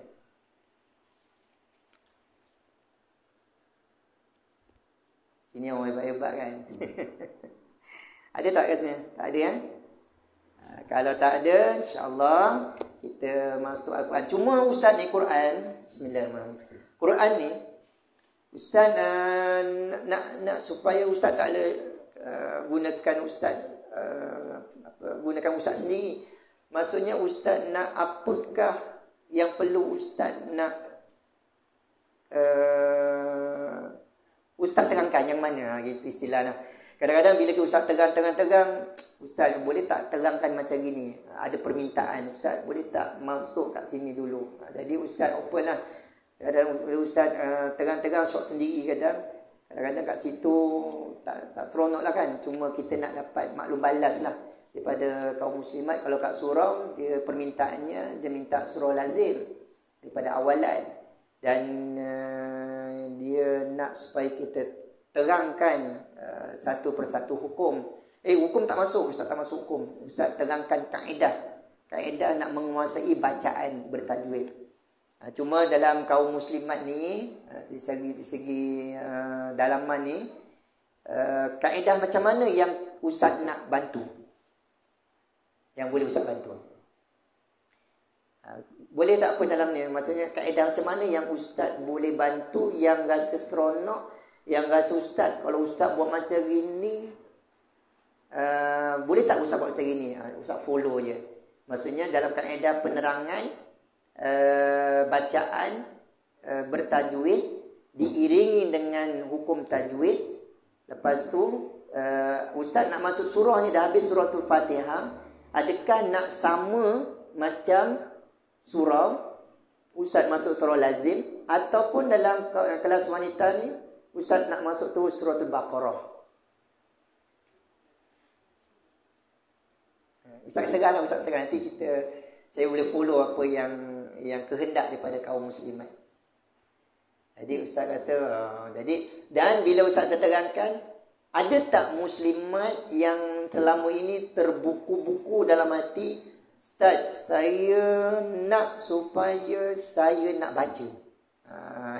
Maksudnya dia nak baca, Ustaz baca seorang-seorang, Ustaz shot sendiri je, Ustaz tak tahu kesilapan kita macam mana kan, contoh. Jadi Ustaz boleh tak saya nak baca? Maksudnya tak semua, maksudnya nak baca semua lagi baik. Alhamdulillah, seorang-seorang itu namanya kita bertalaki, seorang dengar. Ada satu surau tu, Ustaz sendiri, Ustaz baca-baca, lepas tu Ustaz, siapa nak baca macam inilah. Yang baca 2-3 orang. Tapi akhirnya, bila Ustaz dah terangkan, Ustaz kata okey, yang ni baca, yang ni tak apalah, tanggung. Akhirnya dia kata, Ustaz, saya datang kelas bukan sekadar nak dengar Ustaz ngajar, tapi saya nak baca biar Ustaz dengar. Bila dia tak baca, dia kata, alangkah ruginya Ustaz, saya tak tahu kat mana silap saya. Saya rasa macam saya dah betul, tapi saya tak tahu kat mana kesilapan saya. Jadi saya nak, saya datang, mesti saya baca. Dan akhirnya yang perempuan yang hampir nak dekat 15 orang yang ikut ustaz kelas tu, akhirnya semua baca. Dia rasa macam balik rumah kalau tak baca tu rasa macam kekurangan, dia kata. Bila dia baca, dia akan rasa puas. Sebab kenapa? Dia tahu, ustaz, rupanya selama ini saya baca, saya tak tahu pun yang tu salah. Dan saya tak tahu punya sebutan macam ini. Bila saya baca, barulah saya tahu, barulah kat mana kesilapan dan kesalahan saya, ustaz. Jadi, alhamdulillah, dia boleh follow, akhirnya dia boleh baca. Dan dia boleh ikut dan dia tahu kesilapan dia. Dan selepas dia tahu kesilapan dia, selepas tu dia baca, tak ada lagi silap. Dan akhirnya dia rasa seronok, akhirnya dia rasa confident, akhirnya dia dah boleh menguasai bacaan, dan akhirnya dia baca dalam keadaan akhir suara asalnya slow. Oleh kerana dia rasa dah confident, automatik suaranya dia kuat. Sebab kenapa? Dia dah confident, dia boleh baca. Jadi dalam kelas ni, permulaan Ustaz akan terangkan dulu. Cuma nak mulakan surah Al-Baqarah ataupun Ustaz nak ambil surah lazim dulu. Kalau nak masuk surah Al-Baqarah pun tak ada masalah. Ustaz ambil tak ada banyak, mungkin 2 baris atau 3 baris. Ustaz terangkan supaya apa? Supaya kita dapat menguasai. Dia sama je nak ambil surah Al-Baqarah, nak ambil surah lazim yang lain pun sama je, balik semula kepada huruf yang sama. Nak ambil surah Al-Baqarah pun boleh, nak surah lazim boleh. Saya serah kat sini. Satu musim ni ambil Fatihah, kita nak masuk surah ni. Ada tak permintaan? Saya serah. Saya serah macam mana? Buat keputusan insya-Allah.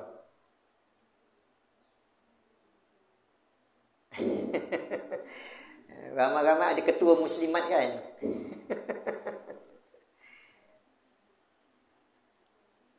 Bincang kejap, saya beri 5 minit. Bincang ustaz yang terbaik ni terpulang, saya ikut. Kadang-kadang saya tak suka buat keputusan sendiri. Kita rasa seronok dia ada keputusan bersama.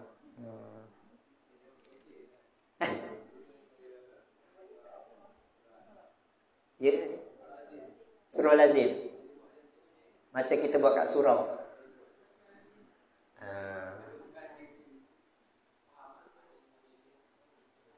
Okey, insya-Allah. Boleh. Okey, ada saranan daripada tuan rumah, kita mulakan dengan surah lazim. Boleh InsyaAllah Ustaz segan orang-orang orang yang hebat macam kan. Kita ni tak berapa sangat. Allah Akbar. Okey, suratul Fatihah tempoh hari Ustaz lupa dah. Dah habis tak kita belajar?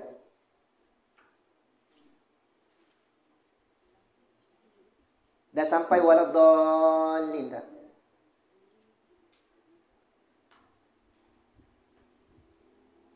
Ustaz lupa lah itu terangkan dah sampai mana. Okey, tak apa. Ustaz ulang balik dalam suratul Fatihah. Allahumma salli Muhammad. Suratul Fatihah kita ambil sebelum kita masuk surah yang berikutnya. Ulang kaji supaya kita faham.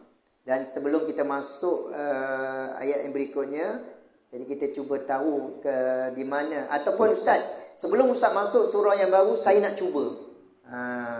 Ustaz, saya nak cuba. Dia alu-alukan. Kalau ada yang nak cuba, kalau ada yang siapa nak cuba, Ustaz alu-alukan. InsyaAllah, Ustaz baca dulu. Ustaz baca dulu, diikuti oleh yang lain. Lepas tu, Ustaz terangkan cara umum. Ustaz buka kepada kaum muslimat yang ingin mencuba. Kalau tak ada, Ustaz terus masuk surah yang berikutnya itu surah An-Nas. Okey, kita sama-sama baca suratul Fatihah. A'udzu billahi minasy syaithanir rajim.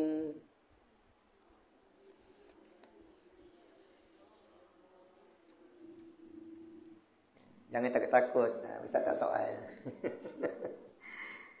Bismillahirrahmanirrahim.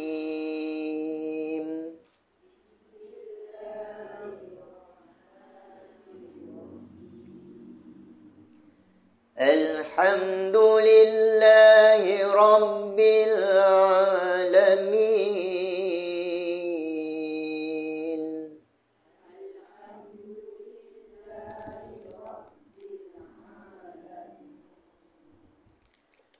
Ar-Rahmanir Rahim.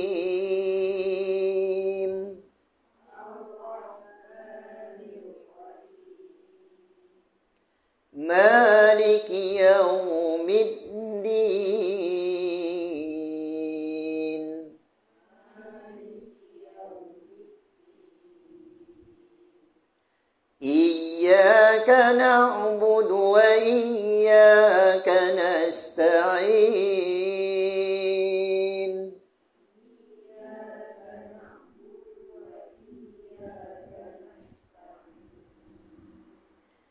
اهدنا الصراط المستقيم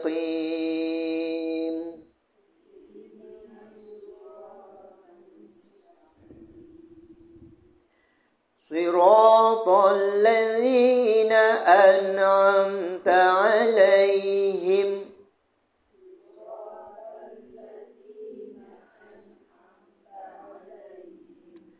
غير المغضوب عليهم ولا الضالين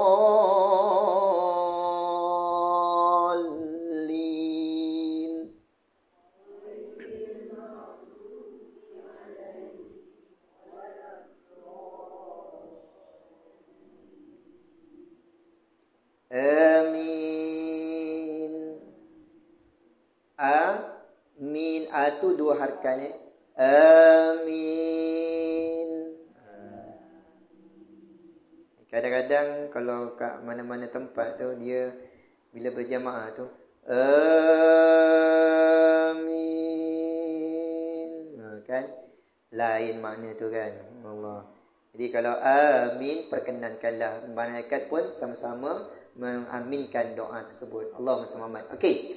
Alhamdulillah dari segi pendengaran ustaz lah, dari segi pendengaran ustaz, dari segi obrolan, dari segi keseluruhannya, bacaannya cantik, bacaannya baik, dan ustaz lihat dari segi makhraj dan sifat huruf, terutama huruf ha tu tadi, dan apabila kita berhentikan bacaan pun nampaknya cantik. Sebelum ustaz masuk surah berikutnya, ustaz kupas ulas semula daripada ayat pertama hingga ayat yang ketujuh suratul Fatihah. Bismillahirrahmanirrahim. Apabila kita berhentikan bacaan, boleh berhentikan 2 atau 4 atau 6 harakat. Bismillahirrahmanirrahim. Bismillahirrahmanirrahim. Bismillahirrahmanirrahim. Ustaz berhenti 2 atau 4 atau 6 harakat di ujung tu. Alhamdulillahi Rabbil Alamin. Tetapi yang pertama tadi, sekiranya ustaz dah berhenti 4, maka ustaz akan ambil 4. Kalau ustaz dah berhenti 2, ustaz akan ambil 2. Tadi ustaz buat 2, 4 atau 6, tapi ustaz akan ambil 4, ataupun ustaz biasa ustaz ambil 4, normal ustaz ambil 4. Alhamdulillah. Mim mati, ustaz pernah jelaskan, setiap mim mati atau nun mati tidak dengung. Tak dengung. Alhamdulillahi Rabbil Alamin. Jadi ham sambil mati kat situ tak dengung. Jangan Alhamdulillah. Tidak ada ham tu didengungkan. Baik tu tanda mati itu dia nyata. Maksudnya dia mati tak dengung. Dia izhar. Izhar syafawi kalau ikut hukum.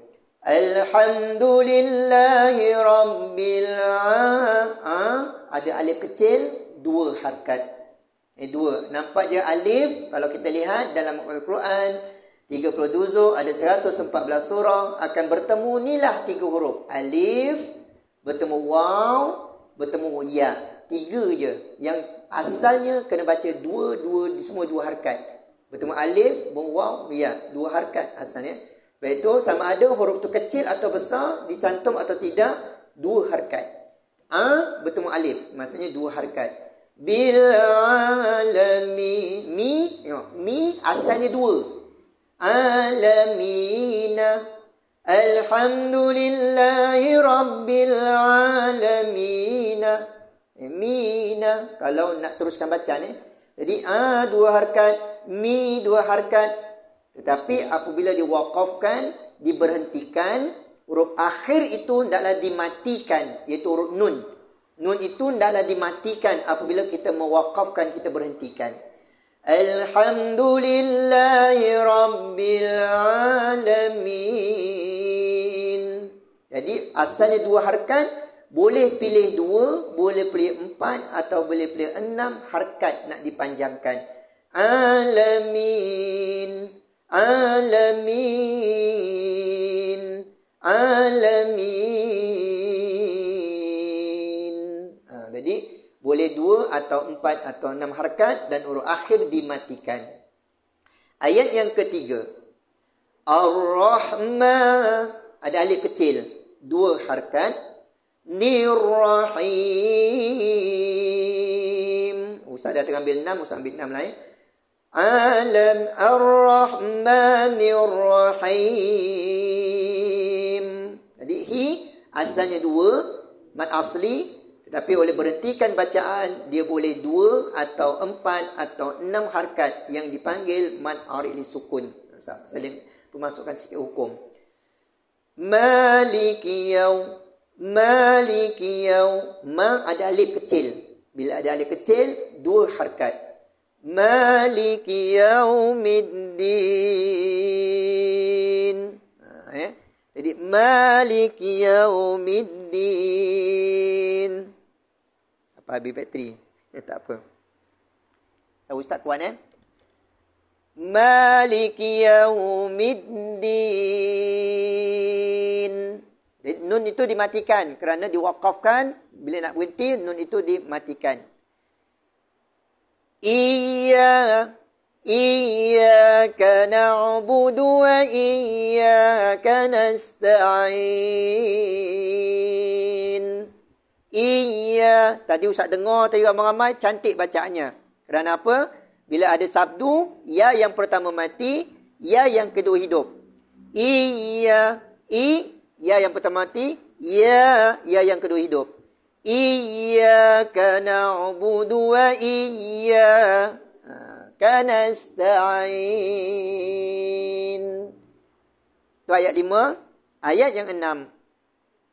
Jadi iya ayat 5 tadi. Iya bertemu alif, 2 harkat.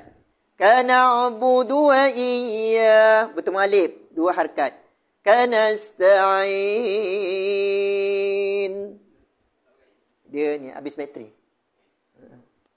Dia punya ni dah tak ada.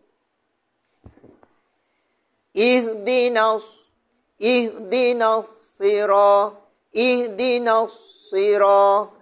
Dia ihdinas, sad yang pertama mati, sad yang kedua hidup. Ihdinas sira, nasira. Nampak Ihdinas sira, ra ada alif, 2 harkat. Tal mustaqim. Jadi sama juga, boleh berhenti 2 atau 4 atau 6 harkat. Sira bertemu alif kecil, 2 harkat. Talladzi, 2 harkat, jumpa ya. Jumpa huruf ya, 2 harkat. Semua 2 harkat ni adalah mad asli. Siratal ladzina an.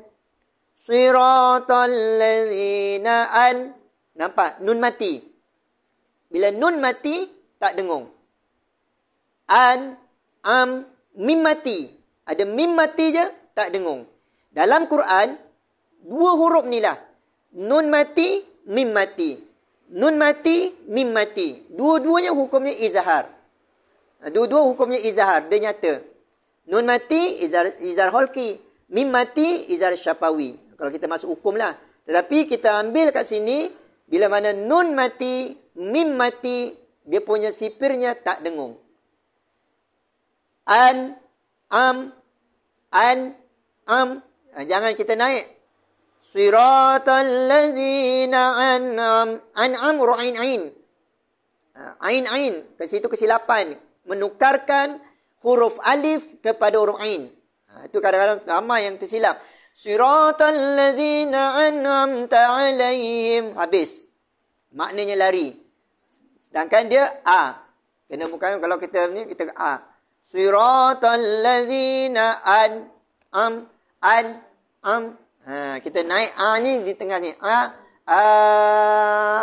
Kita bawa.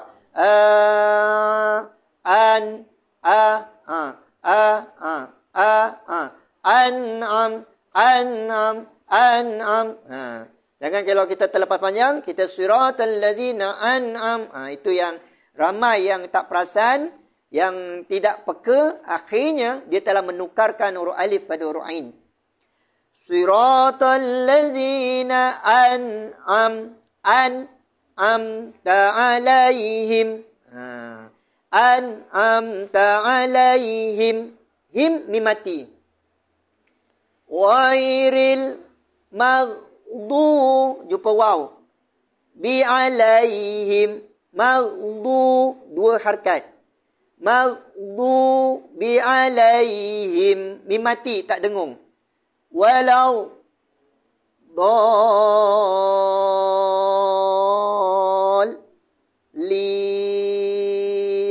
Nampak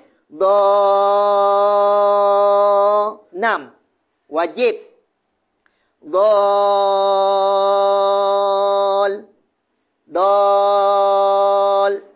Lam pertama mati. Lam yang kedua hidup. Dallin.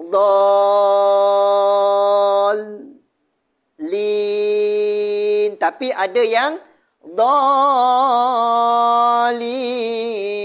Habis.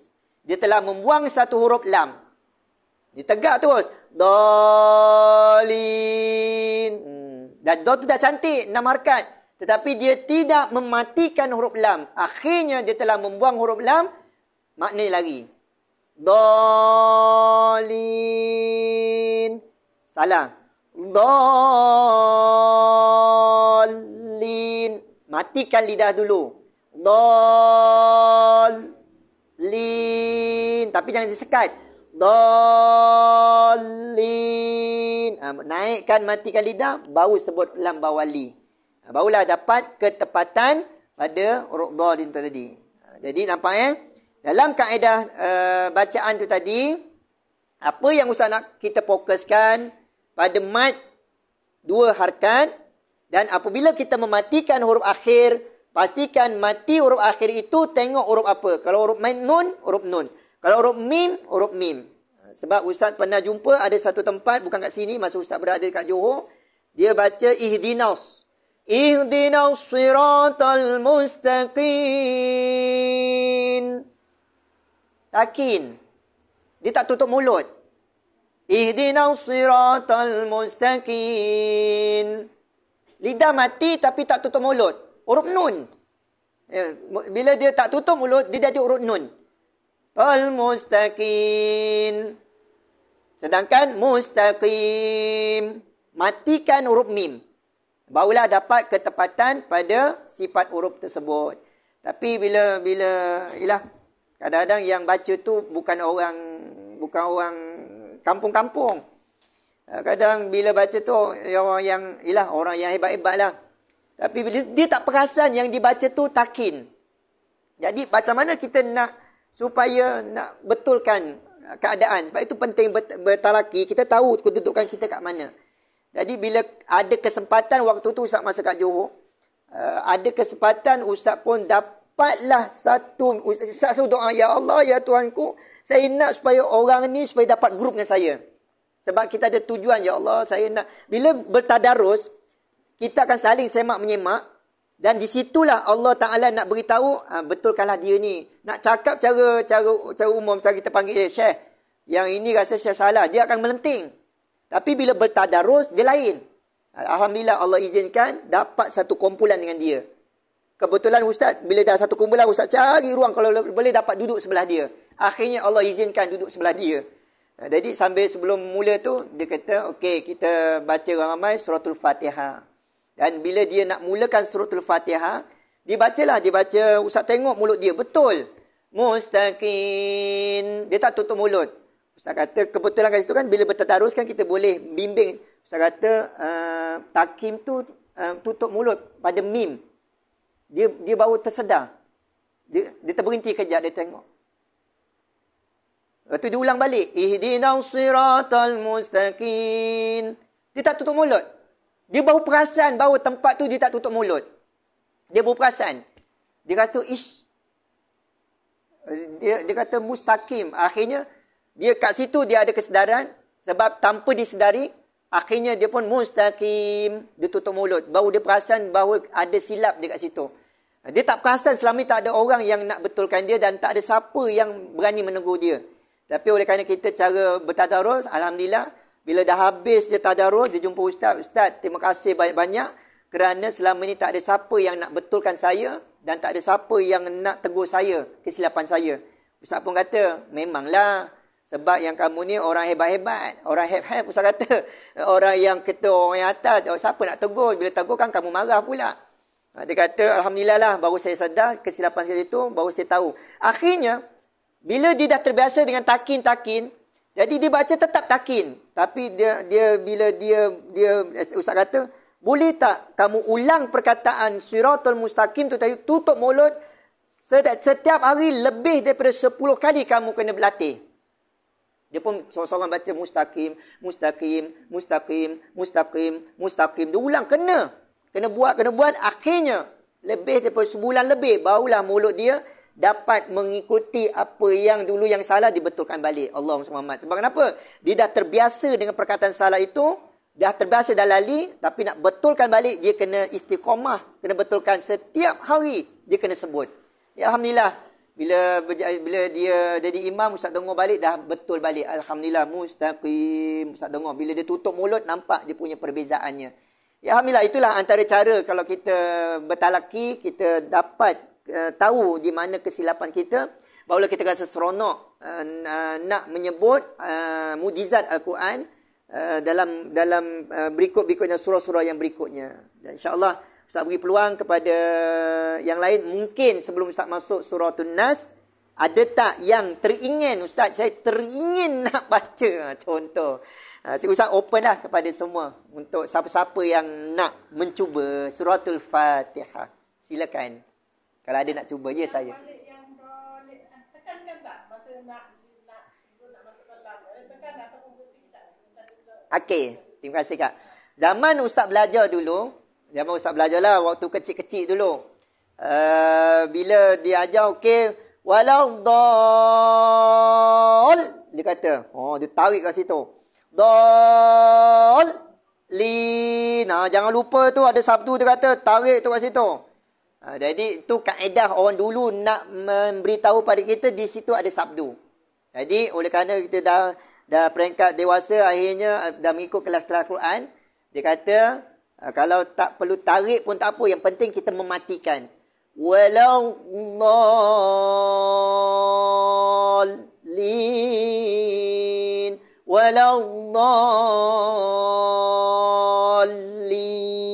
Matikan, terus kita sambung. Jangan disangkut. Waladdallin. Jangan disaktakan. Ya, matikan. Kalau nak tekan pun dia tak salah.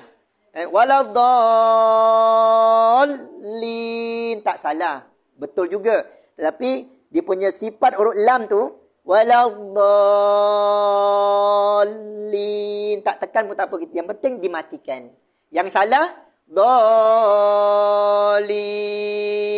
Dia tak matikan. Dallin, dia tersambung je. Dallin. Matikan, terus masukkan, dihidupkan huruf lam. Itu kaedah dia. Dia 6 makanya, dia wajib tu. Kalau kita ikut hukum tu, mak lazim kalim musaqqal tu. Azan. Jadi dalam tengah azan ni, cuba dalam hati tengok. Ustaz, nak cubalah. Alhamdulillah. InsyaAllah, Allahu Akbar.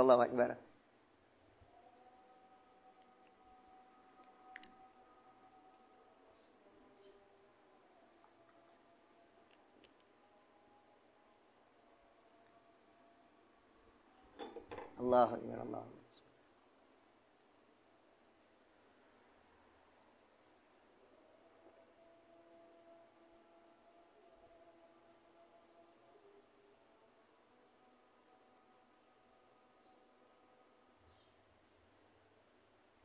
Asyhadu an la ilaha.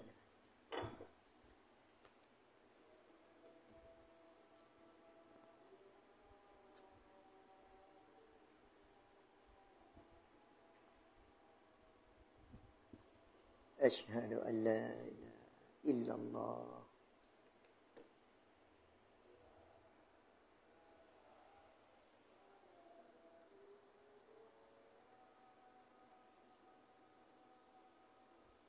Asyhadu anna Muhammadar Rasul.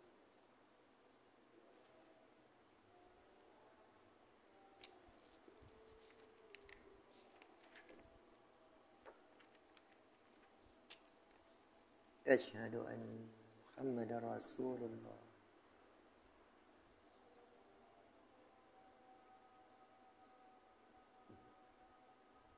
لا حول ولا قوة إلا بالله.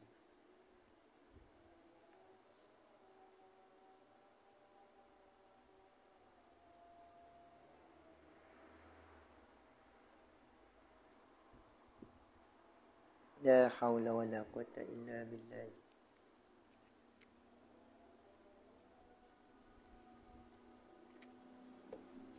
لا حول ولا قوة إلا بالله.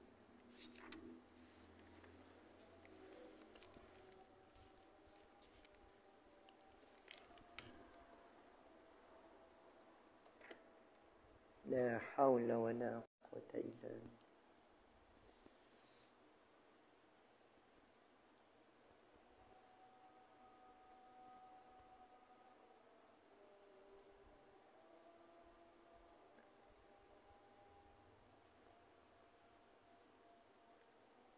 الله أكبر الله أكبر.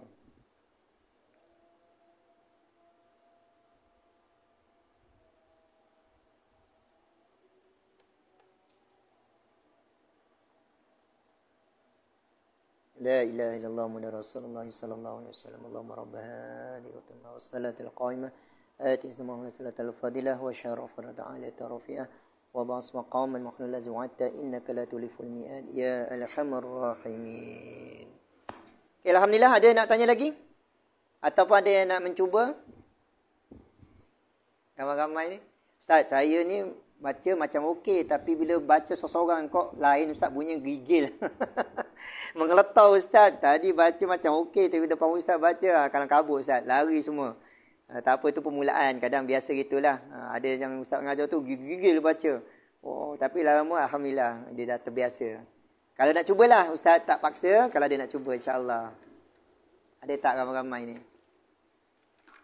Dia kita belajar orang rasa Ustaz malu lah Ustaz. Dia belajar ni tak ada istilah malu sebenarnya. Tak ada Okay, kalau tak ada, kita masuk Suratul Nas sebagai muqaddimah pada masa lebih kurang dalam 10 minit ni. Okay, kita lihat Suratul Nas. Ikut Ustaz dulu, insya-Allah lepas tu Ustaz akan terangkan. Bismillahirrahmanirrahim.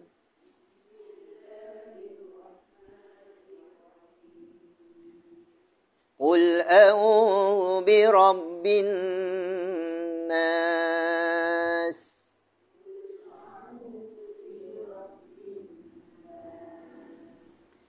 Malikin nas. Ilahin nas. Min syarril waswasil khannas.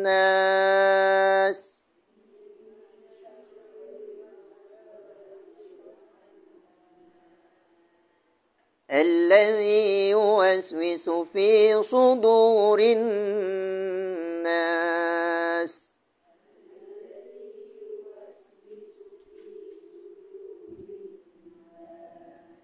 Minal jinnati wan nas.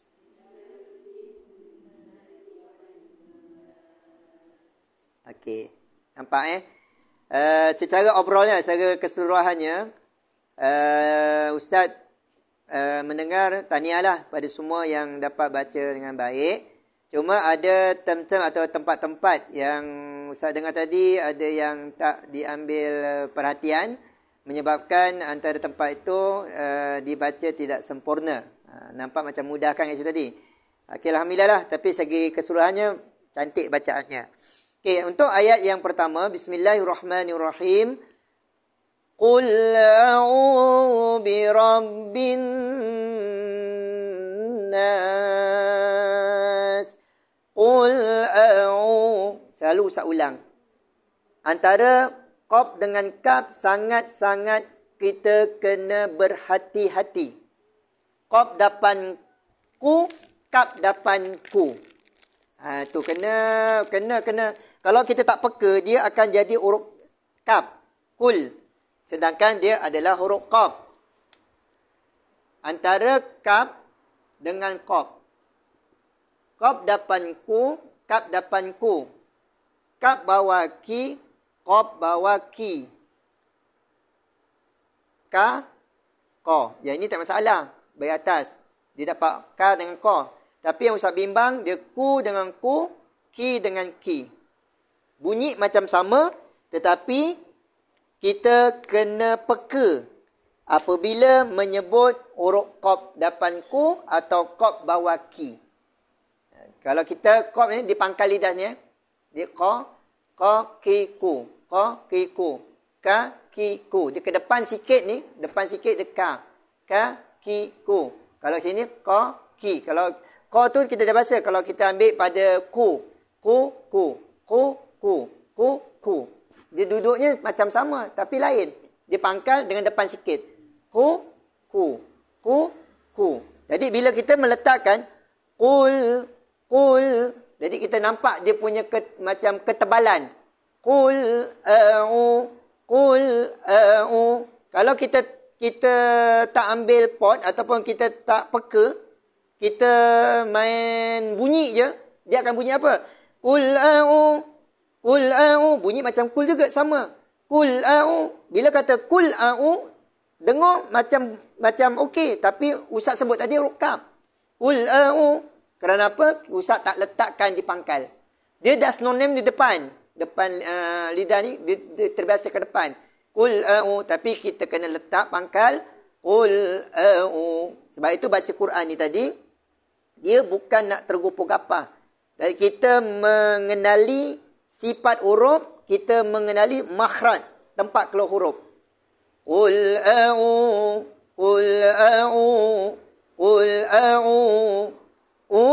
Dua harakat bertemu waw. Qul a'udzu. Ustaz dulu belajar, ya Allah ya Tuanku, nak sebut huruf zal ni, nak letak lidah, kita dah biasa letak lidah main sebarangan. Jangan disebut. Qul a'udzu birabb. Habis, hancur dia punya sebutannya. Antara zal dengan zai, ni selalu Ustaz nak urut-urut yang kesamaran lah. Gigi kita ni, gigi atas, ni atas bawah, lidah kita kat sini. Qul a'udzu birabb. Lidah kita, zu. Qul a'udzu birabb. Letak sini. Kalau kita baca qul a'udzu, dia akan berada sini. Sini huruf zai. Sini huruf zal. Qul a'udzu.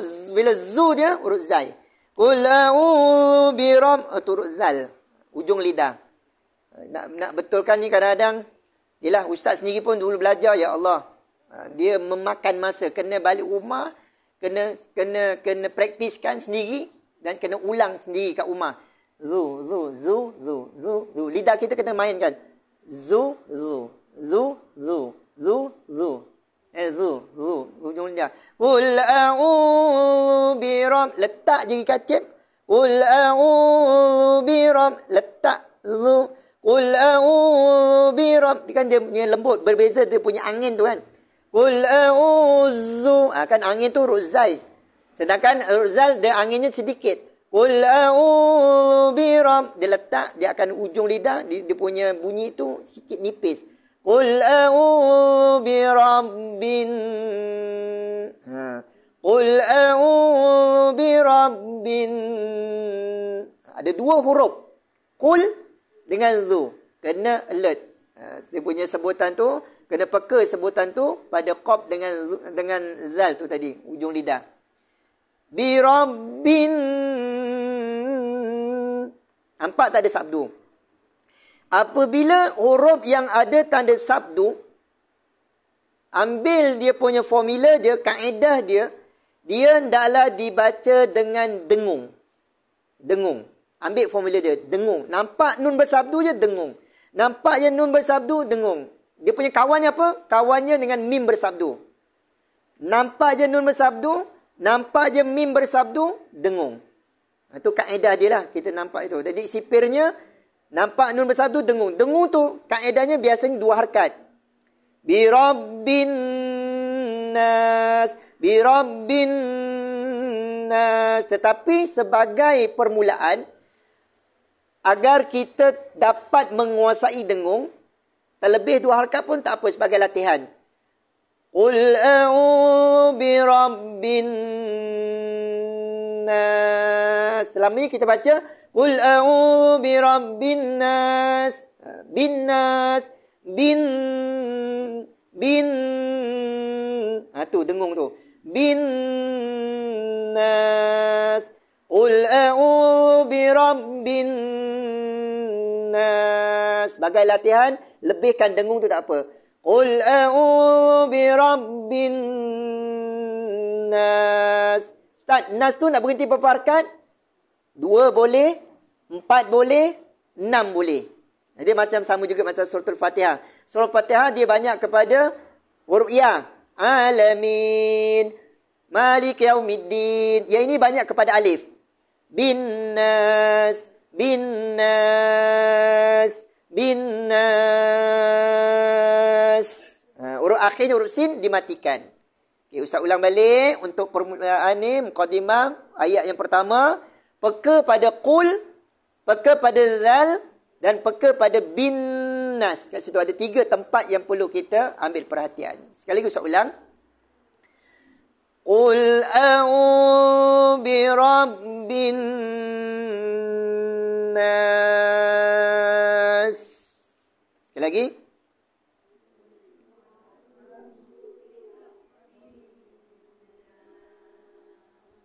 Sekali lagi, qul.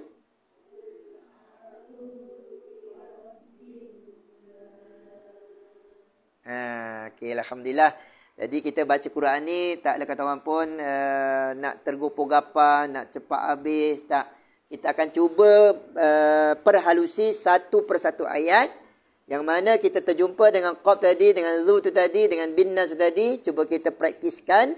Dan insyaAllah nanti kita akan jumpa huruf-huruf yang lain. Bila kita dah terbiasa, dia akan jadi lembut lidah kita. Jadi sekadar tu saja pada hari ini, jam dah 4:30. Mungkin sebelum kita tangguhkan, ada apa-apa pertanyaan? Ayat ni? Okay, kalau tak ada, insyaAllah kita tangguhkan dulu dengan Sadaqallahul Azim. Allahumma arhamna bil Qur'an waj'alhu lana imaman wa nura wa hudan wa rahmah.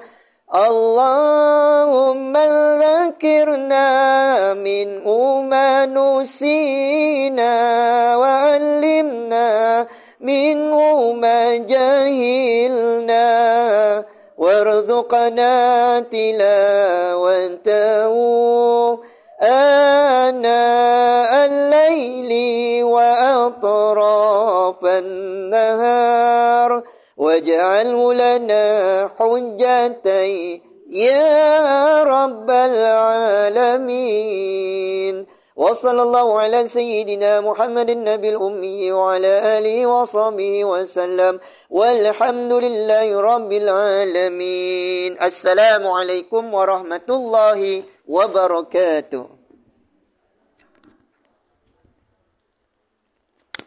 Okay, sama.